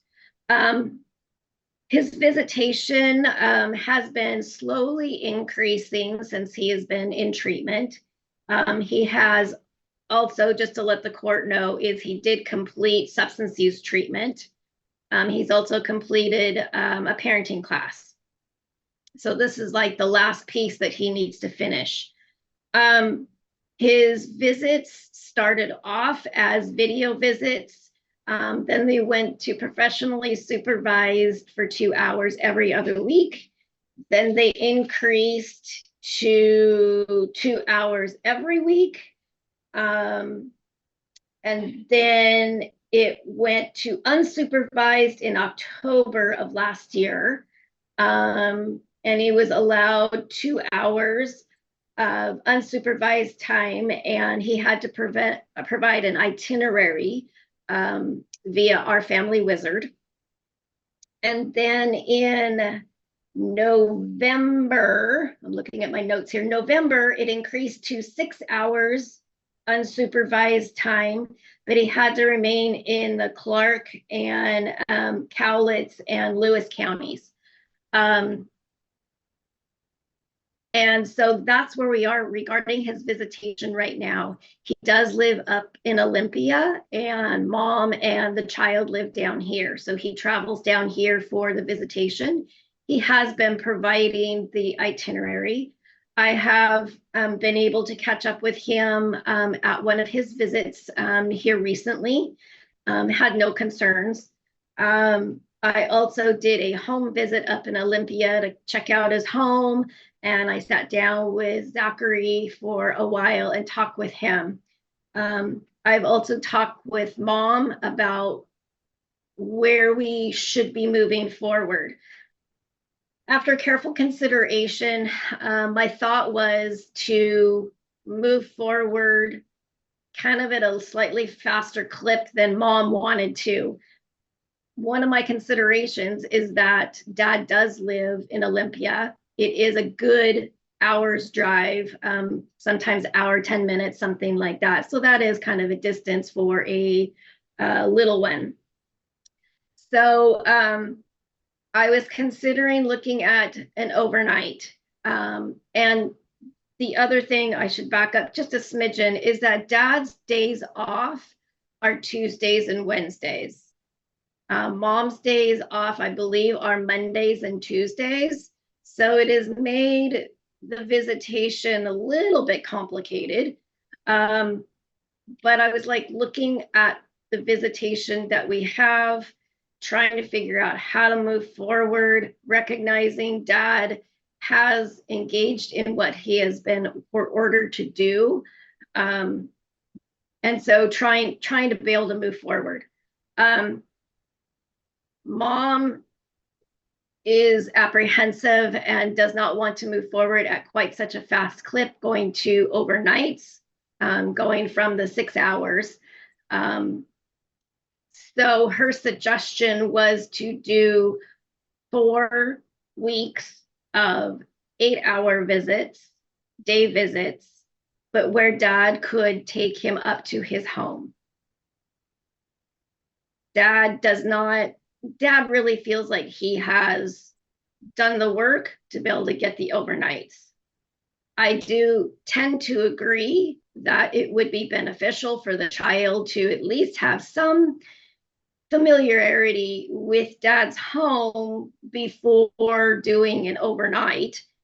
So I could potentially see doing a couple maybe of those 8-hour visits and then move to overnights. I did not have any concerns with dad's home.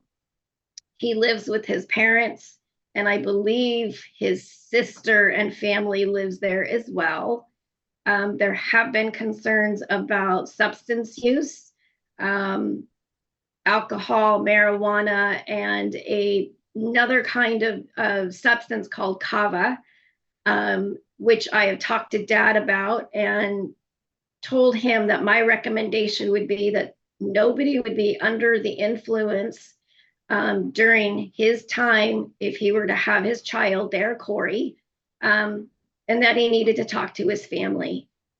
He has since communicated with me that he has talked to his family. Everybody has agreed, but I would want it written into the court order that there not be anybody under the influence of any type of intoxicant, and in specific alcohol, marijuana, and kava. So that's basically where I'm at, kind of in a nutshell. I'm trying to bring your honor up to speed. There was talk about a halfway point also for the parents to meet. Mom did make a suggestion, which actually I looked at the map and it looked right on target. It would be exit 72. I think it's Napa Vine, but it's Rush Road, I believe is what it is. But that's about a halfway point, and there is a gas station or a truck stop there, I believe, Love's Truck Stop. So that's what I'm looking at. Okay, great. Thank you, Ms. Fellows. I appreciate that. Ms. Vaughn? Yep, pretty much everything she said in a nutshell. I was saying to go because he's only had these 6-hour day visits where he's got to be like Disneyland dad, that having this day period, 8 hours for maybe say 4 weeks of day visits in his home for that transition time. My child's only 3 years old. Big transitions aren't exactly easy for 3-year-olds. So I thought it would smooth it a little bit over. And while he's still finishing his DV classes, it would give him time to learn all these new ropes. All right, thank you. Mr. Kayoshi? Morning, Your Honor. Yes, when Ms. Fellows came, we did talk about speeding the visits along. I would like the overnights. I feel like I've done enough. I've done a lot. No, they didn't and say vaccine. I'm still on track with treatment. I'm in compliance. I've done the hair follicle tests. I've done the substance abuse, completed that, the parenting class, and completed that as well. I feel, I mean, I show up to every visit. I feel like it's time to move to for me, it's time to move to the overnights. Because yes, I've been the Disneyland dad just because I haven't been able to take him home, and to bring him home would make it easier to to sort of discipline instead of, just trying to find something to do for 6 hours outside the home. And by discipline, I mean like getting him up early, brushing his teeth. Those are things I want to do. And I can't do that. I mean, moving forward with the 8 hours, I'm still not able to do that. I haven't given them a shower in 2 years. I've done everything the court has asked me to do, and I'm asking to move to overnights instead of the 8 hours. Okay, all right, thank you. Yeah, sure. I appreciate the input from the parties regarding kind of this next step in the evolution of the parenting residential time. A more pointed question is that there was a motion for a parenting plan filed by Ms. Vaughn back in August of 2022. We've been piecemealing it ever since then. It appears. My preference would be to do the following. One, I'm okay with the suggestions as far as kind of a tapered or a gentle ease in with several weeks of 8-hour visits and then overnight visits. However, I want to have a more comprehensive plan in place, a parenting plan, where much has changed since I'm assuming the child was young back then, it's 3 now. Much has changed since August of 2022. So I would like to see proposed orders from the parties of what you feel the proposed parenting plan should be in the future. Kind of looking at kind of a long-term temporary plan until the case can go to trial. So I'll make some interim rulings here today related to visitation, but I want to set a future hearing date and tee it up to the parties that I need to have more information from you of what you feel like what this is going to look like more long-term. So I want to have you submit declarations of what you feel is going to be in the best interest of your child as far as residential time, holidays, exchanges, all of that information, and then submit those proposed parenting plans with supporting declarations. So just any thoughts on that, Ms. Vaughn? Yes, so I had already discussed this with Beth.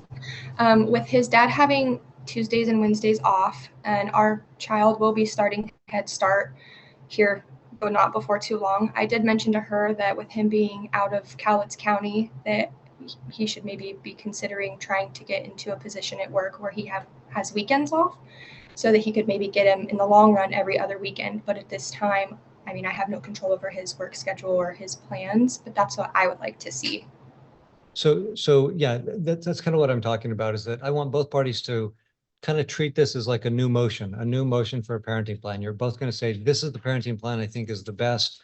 And you'll fill out the proposed parenting plan. And then you'll submit declarations of supporting why that's the best plan in your view. And so we would set a date for a hearing, and then kind of have something more concrete in place so the parties can move forward. Mr. Kayoshi, are you comfortable with that approach? Yes. I do want to say that yes, I am off Tuesdays and Wednesdays, and I've said this to Miss Beth Fellows. I want to be a father. I want to be a part of his education. I don't think, yes, I'm not downplaying education, but I want to hold off on him going to Head Start so I've lost a lot of time with him. I want to be able to spend some time with him before he starts school, and then I have to work around his schedule with school. It's not required that he go to Head Start. I've told this to Miss Beth Fellows.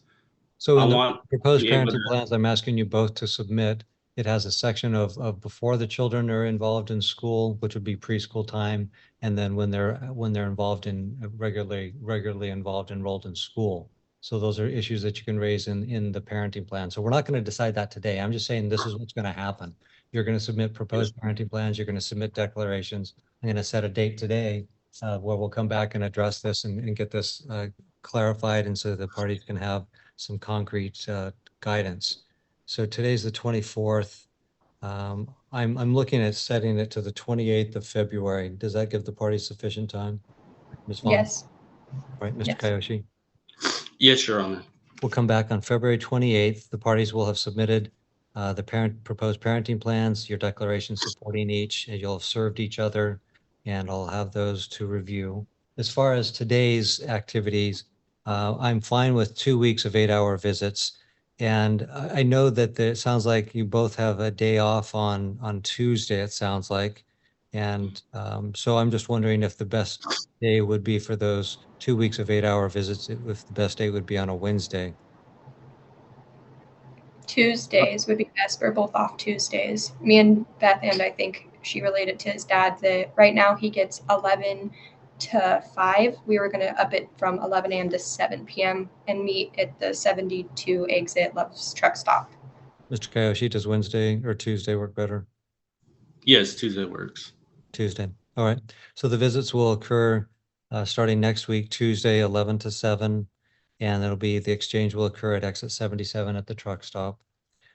There will be no alcohol or mind-altering substances consumed 8 hours prior, and also not during by any party, and also anybody within the household. And then that will occur for 2 weeks. And then thereafter, the overnight visits, what's the proposal there for that to occur on what day? Is it the best to occur on a Tuesday afternoon to do the exchange at that time and have a return on Wednesday? So we were trying to figure that out. Also, it's exit 72, not 77. When it comes to that, I do work Wednesdays, so it would be very hard for me to meet him. I can meet Tuesdays for drop-offs, but then I wouldn't really be able to meet Wednesdays because of work. So I'm not really sure. What time do you get off on Wednesday? I work 7 to 4 typically. So why don't we have the exchange, the overnight exchange occur at Tuesday at 6 p.m. and then the return be Wednesday at 6 p.m. That should work. Mr. Kayoshi? That works, Your Honor. So I'd pick them up on Tuesday at 6 p.m., drop them off, and we meet, and the drop-off is at 6 p.m. Wednesday? Right, at exit 72. Yes, Your Honor. Okay, so 2 weeks of the 8 hours. So next week will be the first week on Tuesday, 11 to 7. There'll be one the next week, 11 to 7. And then the following week will be the Tuesday at 6 p.m. until Wednesday at 6 p.m. One more question, Your Honor. And that, I'm sorry, that 8-hour visit, I am able to bring him up to Olympia? Yes. Yes. Thank you. Okay, as otherwise, then we'll see everybody on the 28th of February. Any last items or clarifications needed? Nope, that's everything for me. No, Your Honor. Thank you. Have a good day, guys. Next, I have Alexandria Vaughn and Zachary Kayoshi. This is cause 22-3-25408. We'll touch base, make sure everybody's here. I have Alexandria Vaughn. Can you hear me okay? Yep. Okay, very good. And Mr. Zachary Kayoshi, are you here? Yes, Your Honor. Okay, very good. And Ms. Fellows is present as the guardian ad litem. Yes, Your Honor. All right, good morning. Good morning. All right, one moment.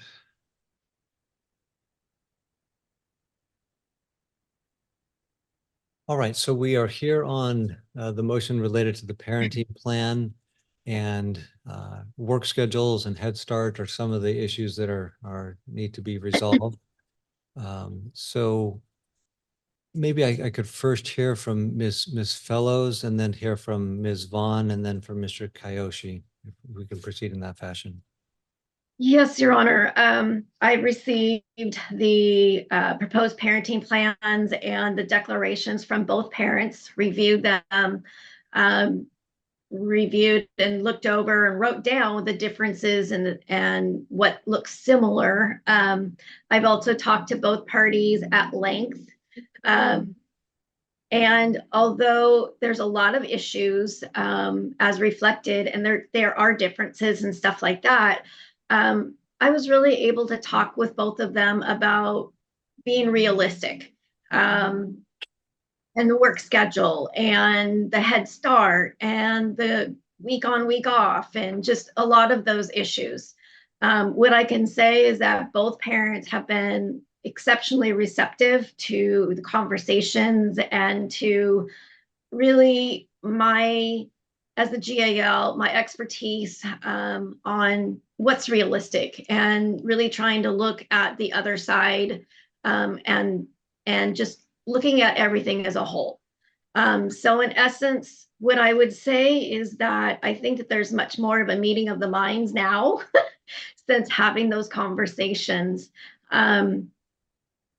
I definitely give kudos to both of these parents. I will also say that when they each got the other's declaration and proposed parenting plans, they were both kind of taken aback and shocked.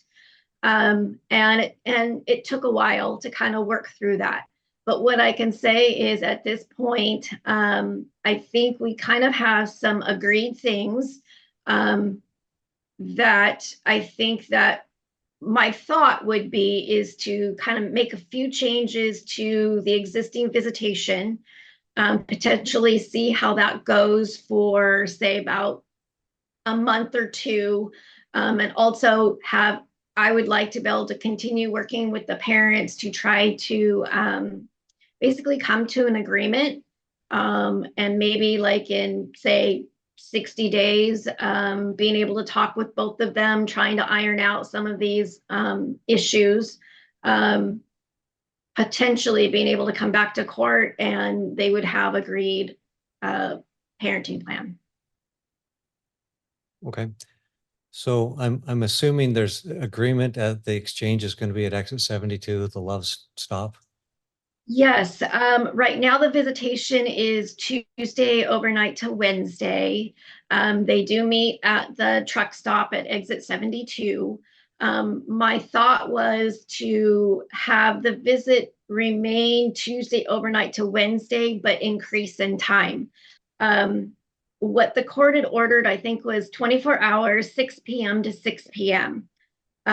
Tuesday overnight to Wednesday. However, that impacted upon Dad's DV class. So I worked with the parents to basically shift it 24 hours. So like, I think it was 1 p.m. to 1 p.m. And the pickup or the exchange is at the exit 72. They've been working together doing that. And what I can say from Mom in particular is, after having the conversation with both parents that I've just recently had, she commented to me when I did talk to her yesterday, is that there seemed to be some lightness to the exchanges, that they're getting better, and that there seems to be, they're just getting along a little bit better. And I think that having this process and me being able to talk with them and just kind of, talk things through about they both love their son and their son is their primary focus and, what's logical and that kind of stuff. So my thought would be is like Tuesday at 11 a.m. Mom has counseling on Tuesday. So she feels like she would definitely be able to get Corey up to the exchange spot at 11 a.m. on Tuesdays. And then go until Wednesday, overnight to Wednesday at 6 p.m. She works on Wednesdays, but she gets off in time where she could get up there to the exchange spot. So that is my recommendation at this point in time, maintaining that dad and anyone around the child not be under the influence of alcohol, marijuana, or kava. And then potentially look at a review with the idea of coming back with a final parenting plan on May 1st is my thought.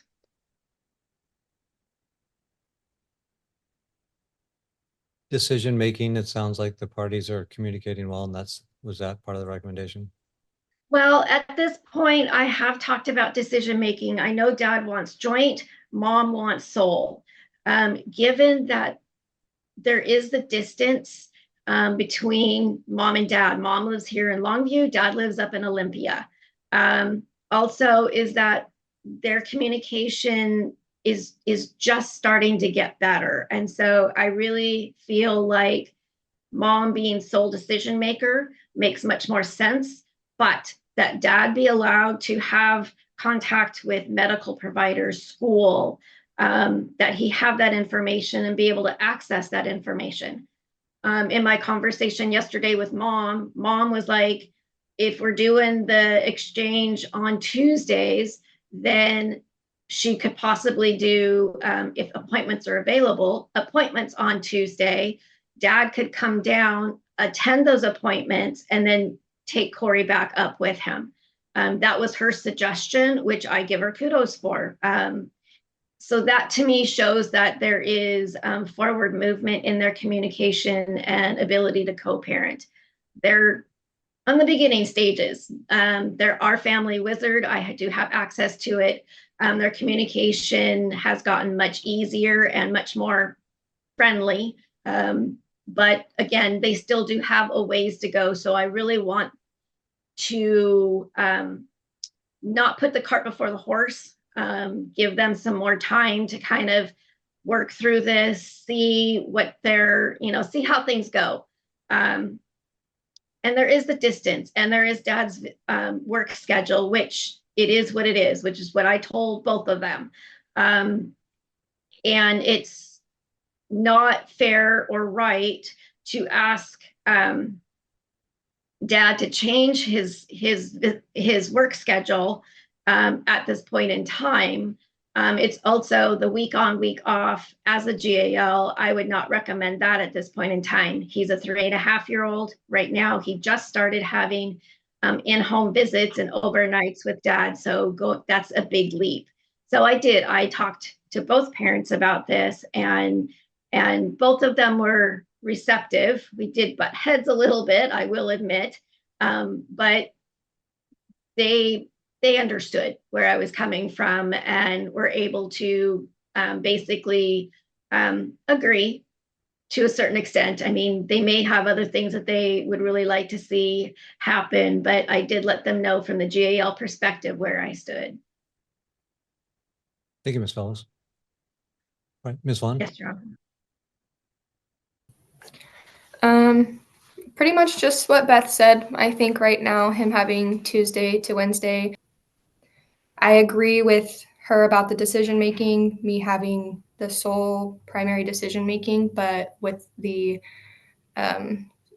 limitation, so to say, that I keep his dad informed, which I have no problem doing. I have done that via our family wizard this whole time. I have no problem continuing that. But that I do agree that right now we're not necessarily at a place that I think me and him could mediate between the two of us. I do think we do need her or somebody of that nature to kind of buffer a little bit. We're just starting really to even be able to talk to each other, it feels like. Okay. Thank you. Nothing that I haven't already talked to Beth Delos about, and I'm sure she might laugh when she hears this, but so right now, this is looking at both parenting plans. These are when I did my my parenting plan up, and she did hers. I did my declaration. I had more thoughts I didn't want to throw into there, but I will say here in the court today. So right now is the most time I am going to spend with Corey before he starts kindergarten. The GAL says moving to week on, week off visits before he starts school is too big of a change for Corey. But still, my time with this all started because Alexandria did not have said I did not have a relationship with our son, which was not the case. But still, my time was immediately cut to 2 hours supervised visits, then 6 hours with county restrictions, to 8 hours for 2 weeks, and now I get him overnight before this court hearing, which I should have had him overnight 3 weeks or 3 times before this court hearing, which did not happen. Once because he was sick, and I get that if he's sick, depending on how sick he is, I don't want him to be moving back and forth between me and his mom, especially when the commute is an hour away. So 2 years later, so now looking back at everything that I've done that the court has asked me to do, 2 years later, I'm still restricted and unable to take care of our son when he's sick because of transportation, which I understand, but it's still limiting my responsibilities and duties as a father. The GAL disagrees with the proposed plan of holding off kindergarten and allowing the week on, week off visits to take place, which I disagree with because it would help me build a better relationship with Corey before he starts school and starts seeing new and different faces outside of his own family. This is the most time, like I said, I'm going to spend with him because he is not in school. I've done everything that I have done everything for this very moment to be able to take care of him as a father. Everything I've learned from the parenting class that was court ordered, I can't even implement and practice with our son because she's trying to put him in school so soon.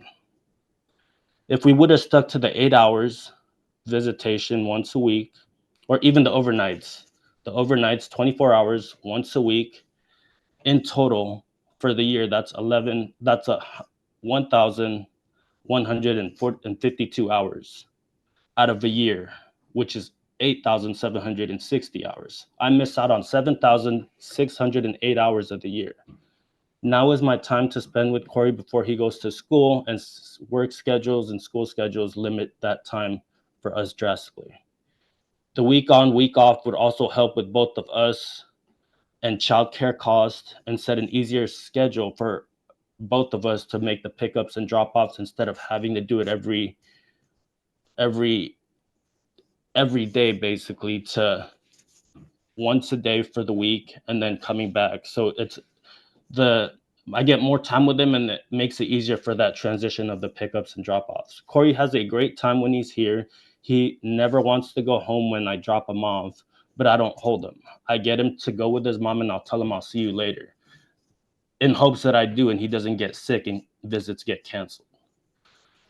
He shows no indicators of mental distress from the changes we've made up to this point. I respectfully disagree with the GAL and would like to hold off on kindergarten and would like to move to week on, week off visitation until he starts kindergarten and spend more good quality time with our son. And if need be, she can come up at any time to see those interactions, because I think it might help the court and help everybody to see what I see when he's up here. And then I just said, I do not want to be a father that just pays child support. I want to raise my own son as well. Thank you, Mr. Kiyoshi. I appreciate that. Yeah, sure. All right. Well, I appreciate the input from all parties, and I'm especially encouraged to hear that the parties are communicating better. And I can only tell you that just from my experience of what I've seen, when parents are working really hard to communicate with each other, that only benefits their child. Because when they see mom treating dad with respect and they see dad treating mom with respect, that child feels respect. Because the way you treat the other parent, the child interprets that as the way you're treating them, because they're half of that other parent. So when you're kind, when you're respectful to that other parent, and you speak in positive terms about that parent, you're actually causing positive benefit to go to that child. And the reverse is true.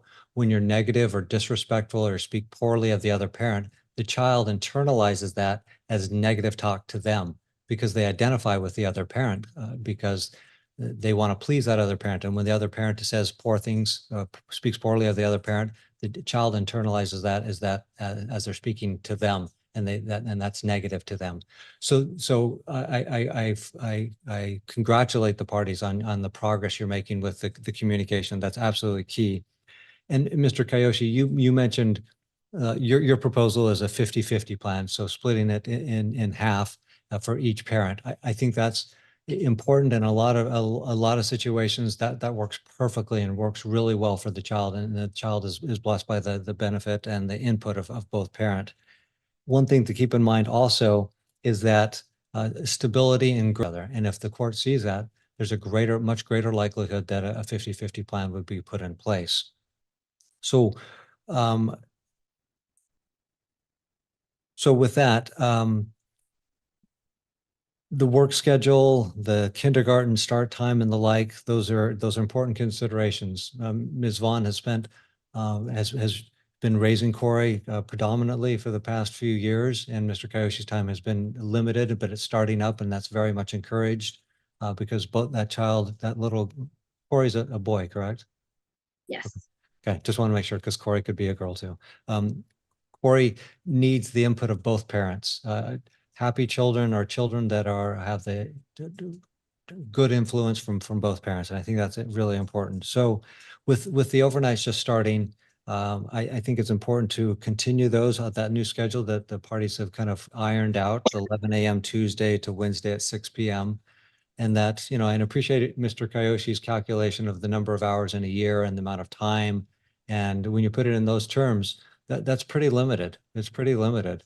So the court appreciates that. So the Tuesday, 11 a.m. until Wednesday at 6 p.m. would be Mr. Kayoshi's residential time with Corey. The exchange will occur at exit 72, the Love truck stop. And I appreciate those exchanges. Your child is watching you always and picking up a lot of the nonverbal cues. So as much as you can be positive during those exchanges, that benefits your child. Because any negativity that's expressed towards the other parent, the child internalizes that and they take it on the chin because that's half of their DNA is talking to them. Both parties are restrained from consuming mind-altering substances, period, during the time of their residential time. So that means any substance that would alter your mental state. As far as decision-making, I've heard from the parties, and decision-making generally relates to health and education. So health issues, would include any emergency visits or maybe a rash that's unknown or a cough or things that aren't resolving, and a checkup occurring, the annual checkup or the well child checkups that occur. And then the education piece. I'm inclined to grant joint decision-making because I think it's going to foster the parties communicating and learning how to communicate again about important issues.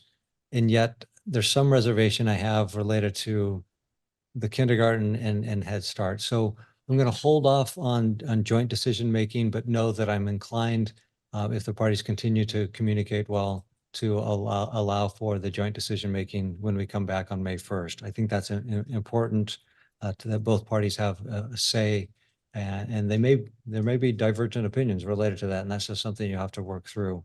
But it's important that both parties have opportunity to, and that perspective.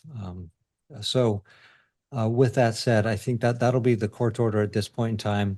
It's going to be a temporary order. It's a temporary order, if you will, parenting plan, in that that when we come back on May 1st, there's going to be some more decisions related to holidays, related to the 50-50 plan or the limited plan that we have here. And then we'll probably talk about Head Start, kindergarten, and the like. So some decisions that are fairly important. Yes, Ms. Vaughn. So Corey was already on the wait list for Head Start and was already offered a spot. And I've already requested that they wait until the fall instead of right now to put him in to allow his dad the whole summer's time.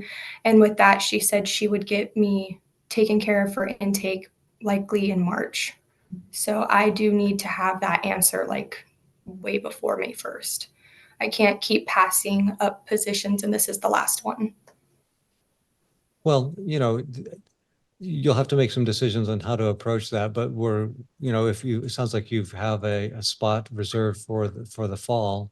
And there's some intake in March, we'll be here back in May. If you proceed as planned and then you have to change based on the court's decision, then that you'd have to make that change. But you move forward with whatever plans you have, and Mr. Kayoshi does the same until there's an order that intervenes or changes that. So I'll draft up an order that establishes that temporary parenting plan with the parenting hours for Mr. Kayoshi from Tuesday 11 a.m. to Wednesday 6 p.m. The exchange will occur at exit 72. The restriction of mind-altering substances, limited decision-making to Ms. Vaughn, and then the return date of May 1st. And again, Could it be, there hasn't been any concerns about mom and any substance use. It was actually dad and actually dad's family. So that was actually what was has been in the order before. Okay. So I would prefer it to be reflect what it has been before, that it be the father and the father's family, anybody around Corey during his time. I'm fine with that. Okay. Any other comments from Ms. Vaughn or Mr. Kayoshi? No, I mean, me and Beth did discuss if he's having anybody else in his home watch Corey, that they be registered through DCYF just as my child care provider is, just so that they're adequately trained. So you're saying his mother or his father couldn't watch the child? So she said it would be his sister, which was the same situation I had, and his family has all come into court. They've all been a part of the abuse. I just would like that they take these classes to instill the quality care that Corey deserves. His dad has taken them. I'm not asking his dad to do that, but whoever becomes his primary go-to caretaker be certified through DCYF. I'm denying that. Seems overly restrictive. Any other questions? And what I would say, Your Honor, is that if you're going to address that issue, I've addressed that issue. We're not discussing that further. If you have a different issue, go ahead. No, with these visits are for dad. And so dad will be taking care of Corey. That's my assumption. And if, dad needs to run an errand, then somebody watches him, takes care of him, and dad comes back or takes his boy with him. Yes, Your Honor. I just want to say one thing. I haven't used any substances, not even alcohol, and I understand her concerns, but I'm not going to leave my son with someone that I wouldn't trust to watch him. I wouldn't put him in harm's way if I'm not willing to do that. And I just want her to know that. Okay. Yeah. Thanks. I'll draft up the order and then I'll get that filed and we'll be back here on May 1st. And again, I'm looking at the best interest of the child. Best interest of the child is served when parents are respectful and kind to each other and give the other the benefit of the doubt. And because that fosters a great relationship for a child. So we'll be looking for that to continue and we'll be back here on May 1st. Thank you, Your Honor. All right, that concludes the matter for today. Thank you, Your Honor. Next, I have Alexandria Vaughn and Zachary Kayoshi. 22-3-25408 is the cause number. Alexandria Vaughn, are you on the line today? Yes. Okay, welcome to you, Ms. Vaughn. And Zachary Kayoshi, are you present?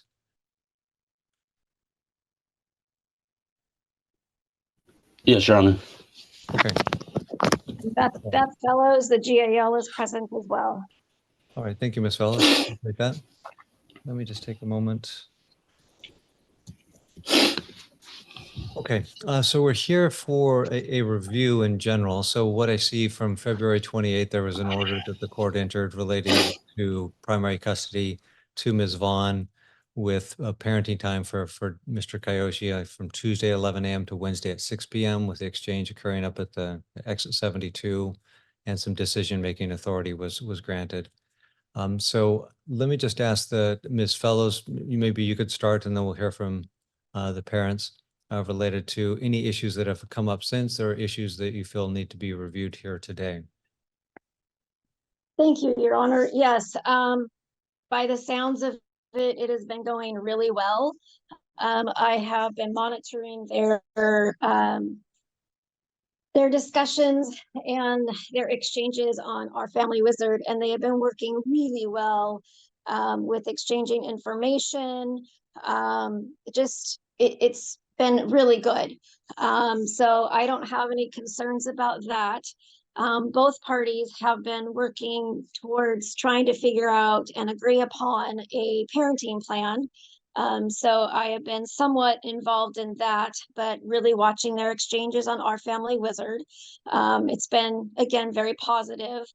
It sounds like they had an actual discussion using the Our Family Wizard phone app. They had it last night, and by the sounds of it, it sounds like we are pretty close to an agreed parenting plan.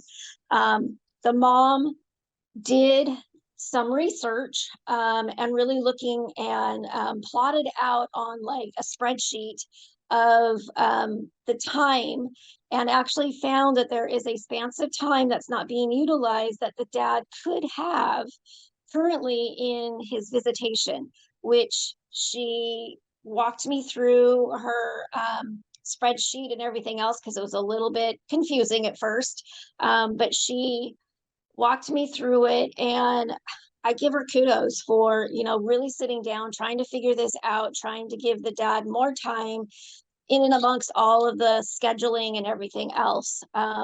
She shared that information with the dad. My understanding was last night during this phone conversation, and it sounds like there's pretty much an agreement.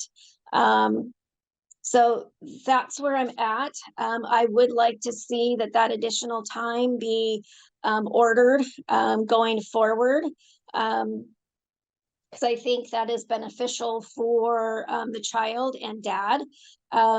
There has been some movement about the preschool because that was a big issue between dad wanting basically a 50-50 plan.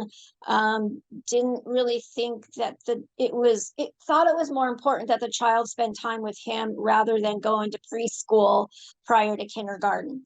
Mom has gotten him preliminarily into Head Start LCC on a part-time basis starting in August or September. But with this new visitation plan adding the time, dad can still enjoy that time. However, he would need to bring the child back up here for I think it's the Wednesday school day, which is only like 3 hours, and then take him back home and then bring him back on Thursday, which really, in my mind, gives him a chance to engage with Corey, doing parenting duties, getting him to school and stuff like that. But also it's possible that he could enjoy interacting with the school, maybe volunteering at Head Start and things like that. So all in all, this has gone very positively. I'm very, very proud and happy to say that both of these parents are moving forward towards co-parenting. They're still butting heads a little bit, but it's going much better. Okay. Thank you, Ms. Fellows. I appreciate that input. Ms. Vaughn, any perspective you want to share? Ms. Fellows indicated that, things are improved from her view, and that you're working together on some parenting plan issues and maybe some timeframes. What additional input do you have? So I did present them both with this idea of having giving Zach parenting time instead of it being Tuesday from 11 to Wednesday at 6, being Tuesday at 11 to Thursday at 12. Right now, as far as I know, there's no disagreement on that. He was accepting of that offer. The only thing is that I know he wants it to be 50-50, 1 week on, 1 week off. And he said that he feels my idea is a good plan B for him because his plan A would be 50-50, but that's where we're not agreeing on it. Him working full time would leave my child in childcare over 50 hours of the week, which would be the other days that he wouldn't have him, which are Tuesday to Thursday. And those are all days that I am available to care for my child. I don't work those days. So I think that with my plan that I proposed to them both, that it does maximize his time with his father. It allows him the most with what he has to offer Corey around work, and does give Corey the ability to begin preschool at the end of the year and still give his dad that time. And like Beth said, it does get him involved in Corey's school, which is a big part of a child's life. So I think it would be a good next step for us. It's not exactly what his dad wants, being that he wants 50-50, but I do think that since we are in agreement on it happening if 50-50 is not the way the court decides, I think that alleviates a lot of stress between his father and I as well, trying to figure out 50-50 or this plan, my plan, so to speak. So I think if the court makes a decision on that today, then we will be able to get a real parenting plan that we are 100% in agreement in going. Like it can be filed as early as tomorrow because I already have it all templated out. It just is this one decision that's kind of halting that. Okay. All right. Thank you. Mr. Kayoshi, what's your perspective? Yes, we did talk about it. We got pretty far in coming up with some sort of parenting plan for both me and Alexandria. And we did talk last night about her proposal, and I did agree it was a good plan B for me. And without any arguments or anything, she kind of understood that I still wanted the week on, week off, and to hold off on preschool. So that's pretty much where we're at. We have a template set. We're waiting on this decision, and I still feel like I still want them 1 week on, 1 week off, and just hold off on preschool at least until, I told her when we talked last night that I wanted to hold off until the 2026, but even next year I think would be okay. Would be okay with me having spent the 1 week on, 1 week off before he actually gets in school. So this is the decision we're at. Okay. Or what's stopping us from moving forward, yeah. Right. Okay. So, And Your Honor, if I may, really quickly, sure, go ahead. is that I absolutely appreciate the fathers wanting to have the 50-50 and really have that time.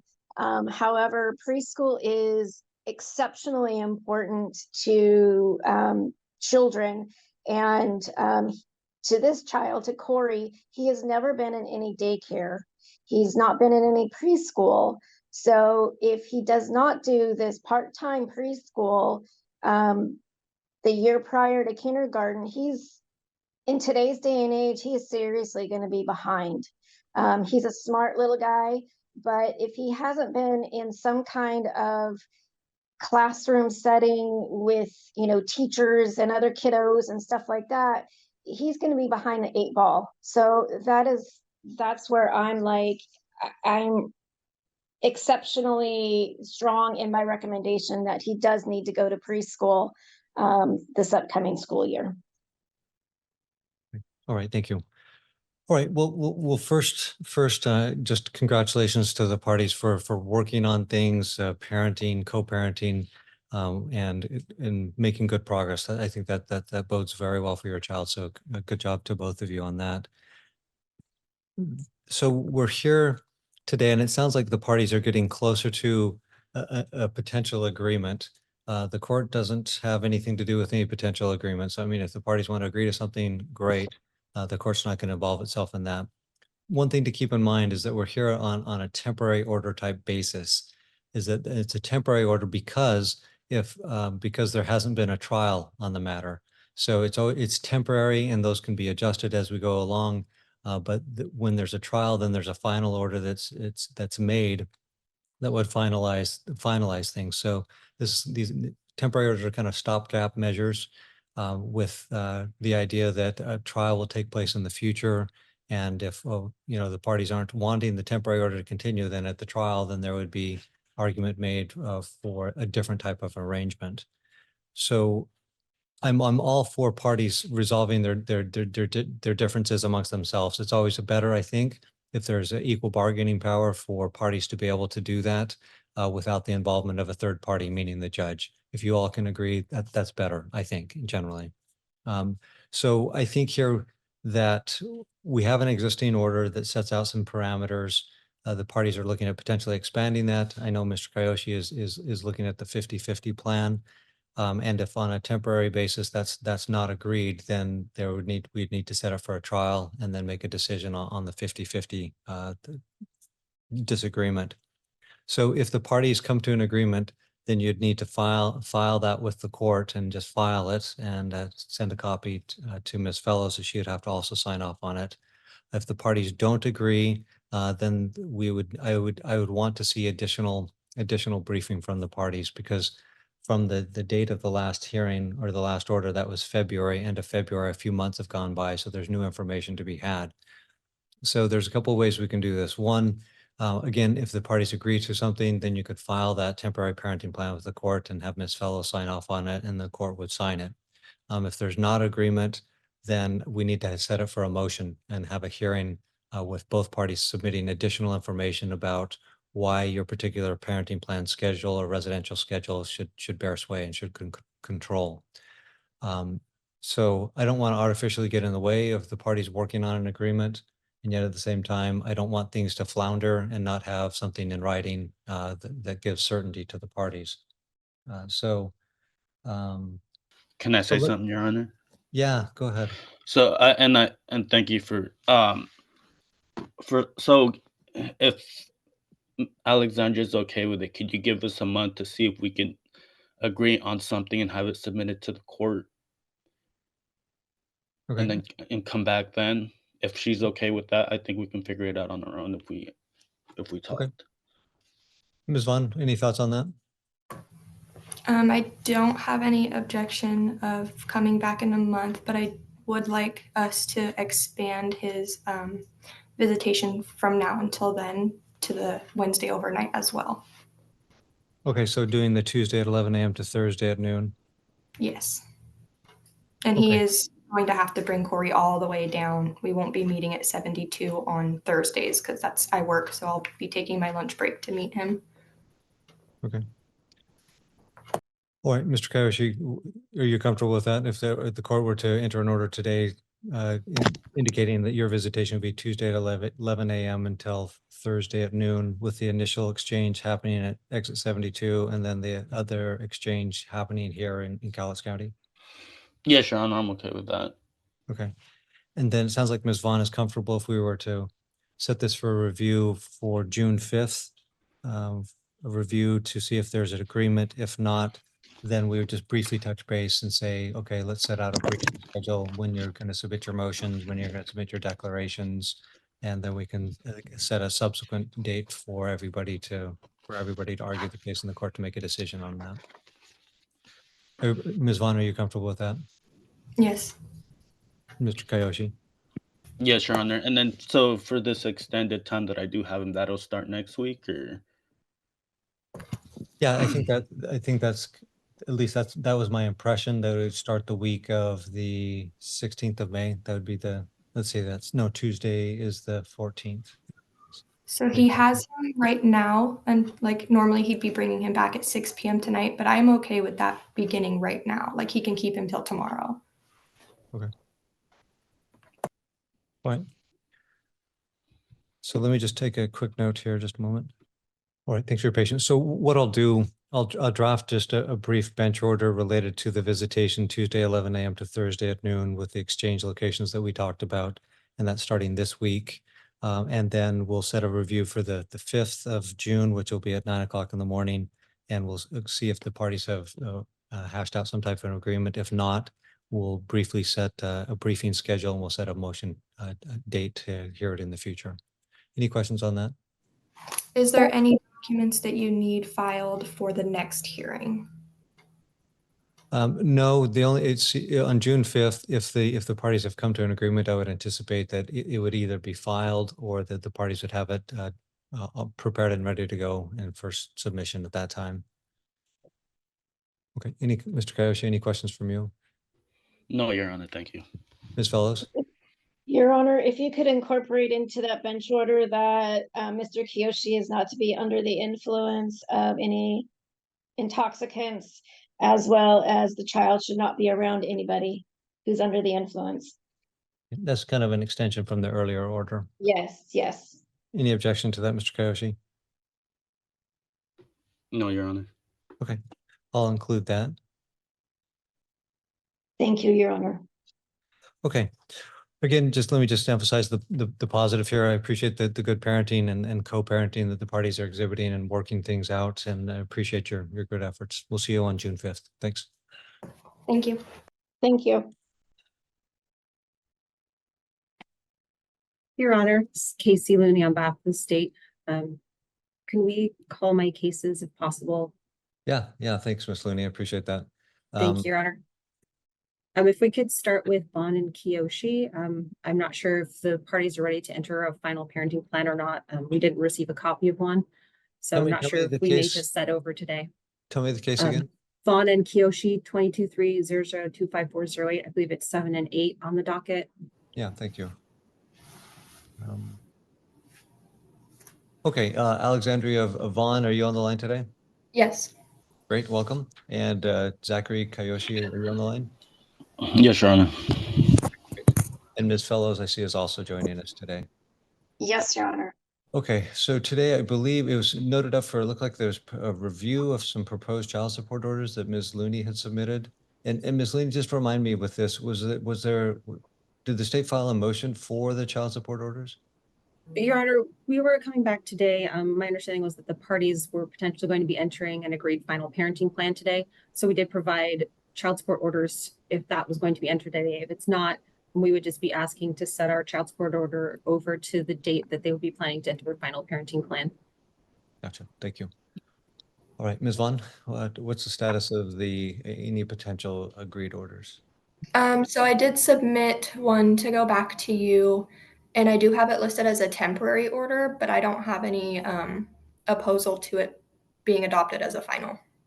Him and my father, well, I can't even talk right now. His father and I are in agreement on it, and Beth also signed it.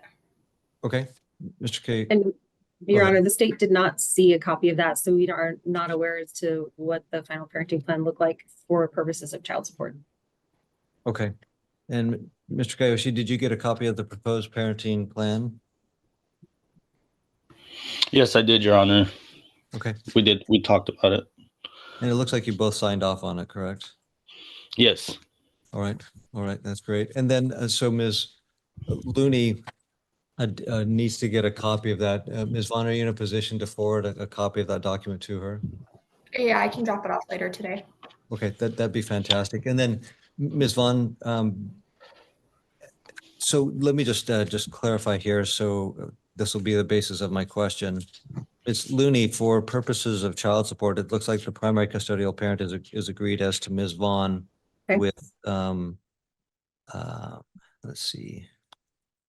Your Honor, I believe we could enter our order today if the parties have had a chance to review it. And we did leave some sections blank if they had requests of Your Honor to make changes to our proposed order. Okay. All right, so I'm fine signing off on the parenting plan, and then let me just double check with each Ms. Vaughn and Mr. Kayoshi. Did you receive copies of the state's proposed child support worksheet and also order? I did not. Okay, Mr. Kayoshi? I did receive that in the mail, yes. Okay, Just looking to see, Your Honor, when we sent that out. Okay. And it would be We two did- separate documents, the worksheets and also a proposed child support order. Yes, looks like we sent that out on May 14th, Your Honor.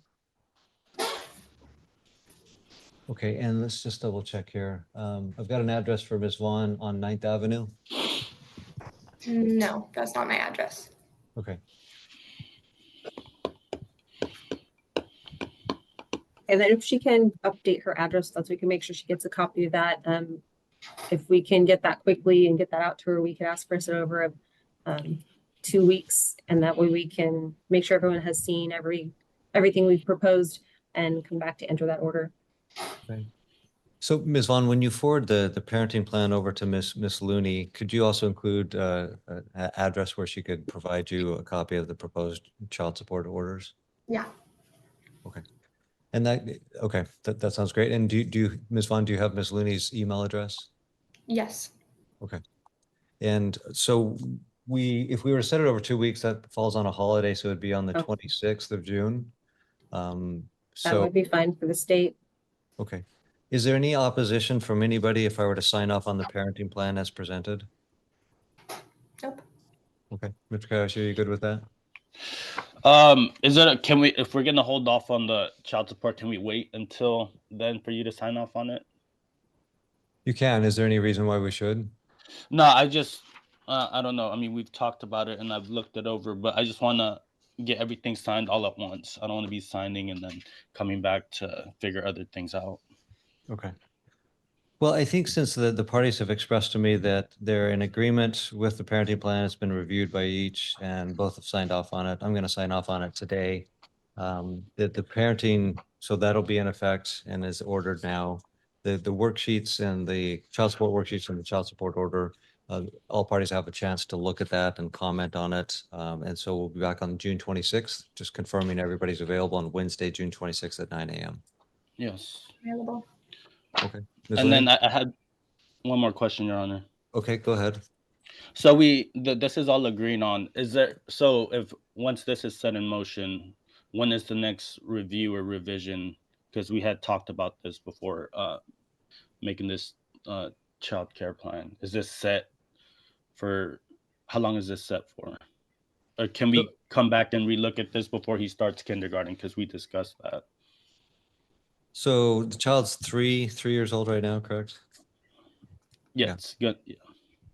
So, so if this is an agreed final order, then the parties would need to bring a motion for adequate cause. Basically, a motion for adequate cause is saying, hey, there's been a substantial change in the circumstances of the child or the parent with whom the child lives, and we need to modify that. And if the court grants that there's enough there, then the court could take a look at a petition to modify the parenting plan.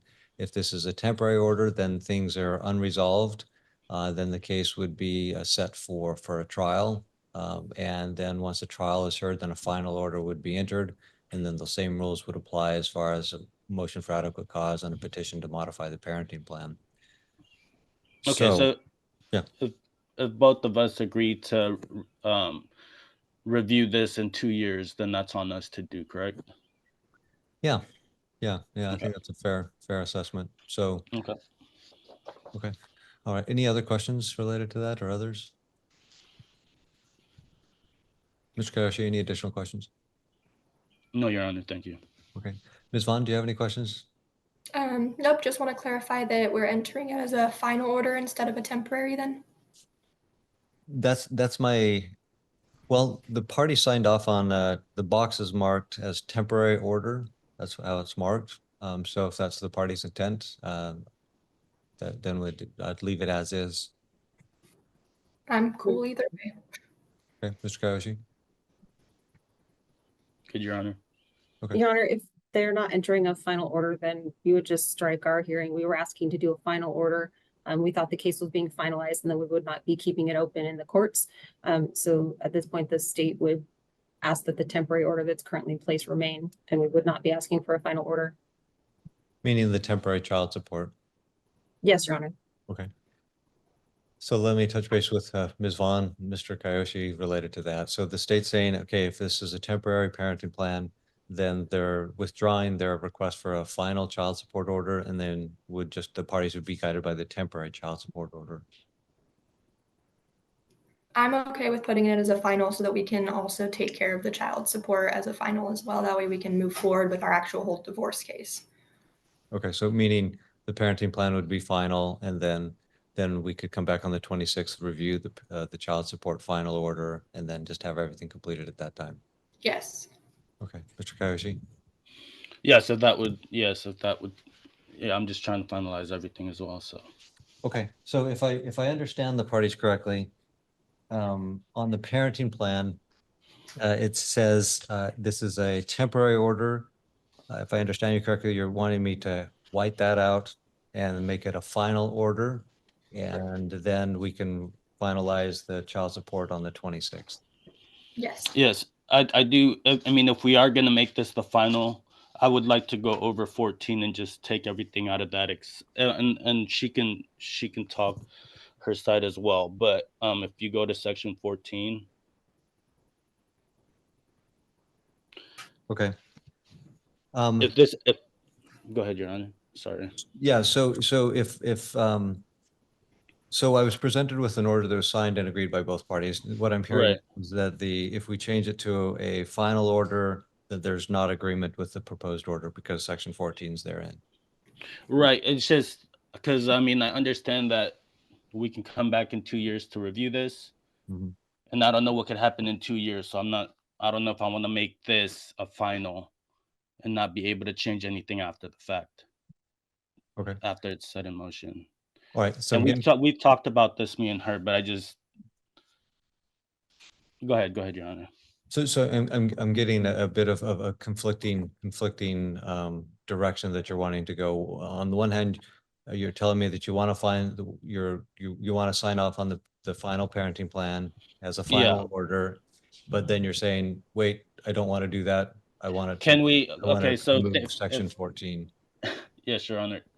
So can we come back on the date that Miss Looney, or that we could set the child support for review, for me to talk to Miss Alexandria, and then have everything set in stone before with the child support, and we could all just sign off on everything that day? Ms. Vaughn?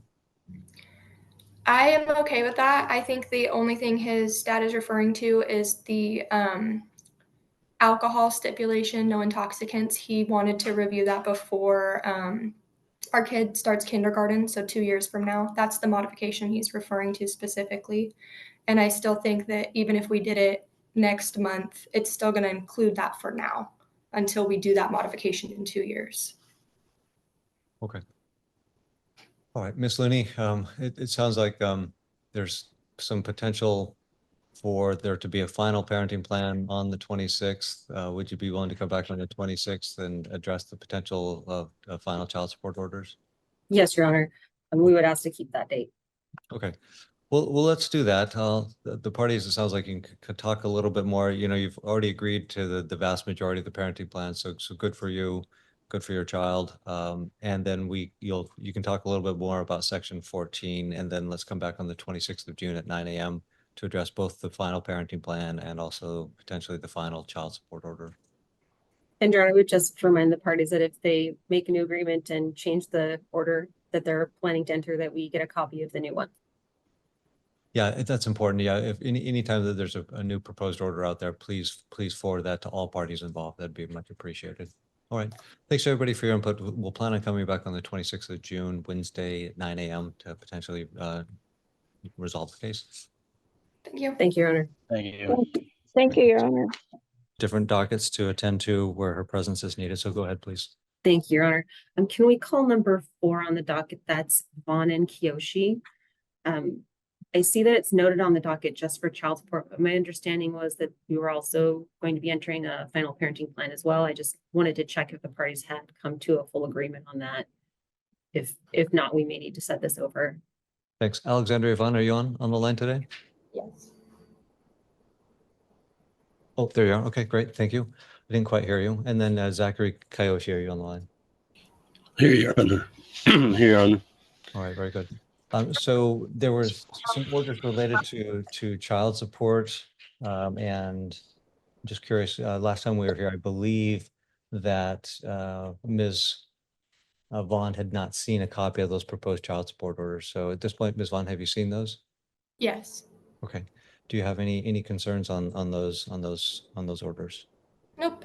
Okay, Mr. Kayoshi, have you seen those proposed child support orders? Yes, Your Honor. And do you have any concerns related to them? No. Okay. And let me just pull those proposed orders, Ms. Looney. Let me just get them out of my stack here just a moment.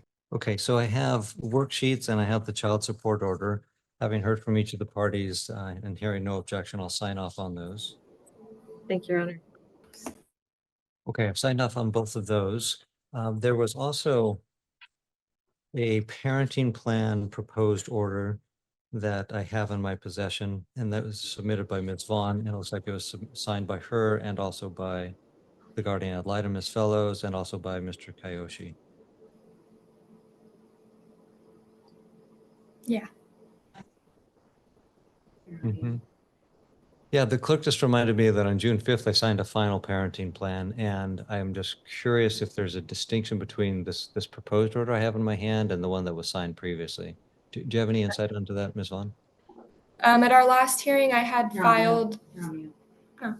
I had filed. The last hearing we had, I had filed a proposed temporary, and we had discussed it potentially being mimicked for the final, and you had set this hearing. And so I submitted the same document with like the little change his dad wanted that we agreed upon and had it re-signed and sent back. Okay.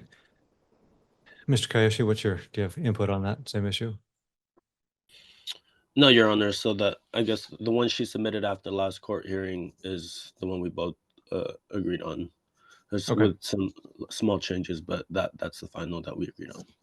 Okay, that sounds good. And Ms. Fellows, are you on the line? Yes, I am, Your Honor. Any comments about the amended final parenting plan? No comments. I signed that parenting plan as well. And I'm Okay. actually would like to give these parents kudos for coming together to do the parenting plan together. Okay, great. Yeah, I echo that same commendation. So good work, both of you. And then, so what I'll do with this proposed parenting plan, I'll just add to it the caption amended. So we know that this one is a later in time one that supersedes the prior one that was signed. So with that said and done, I'll go ahead and sign off on this parenting plan, which is an amended final parenting plan.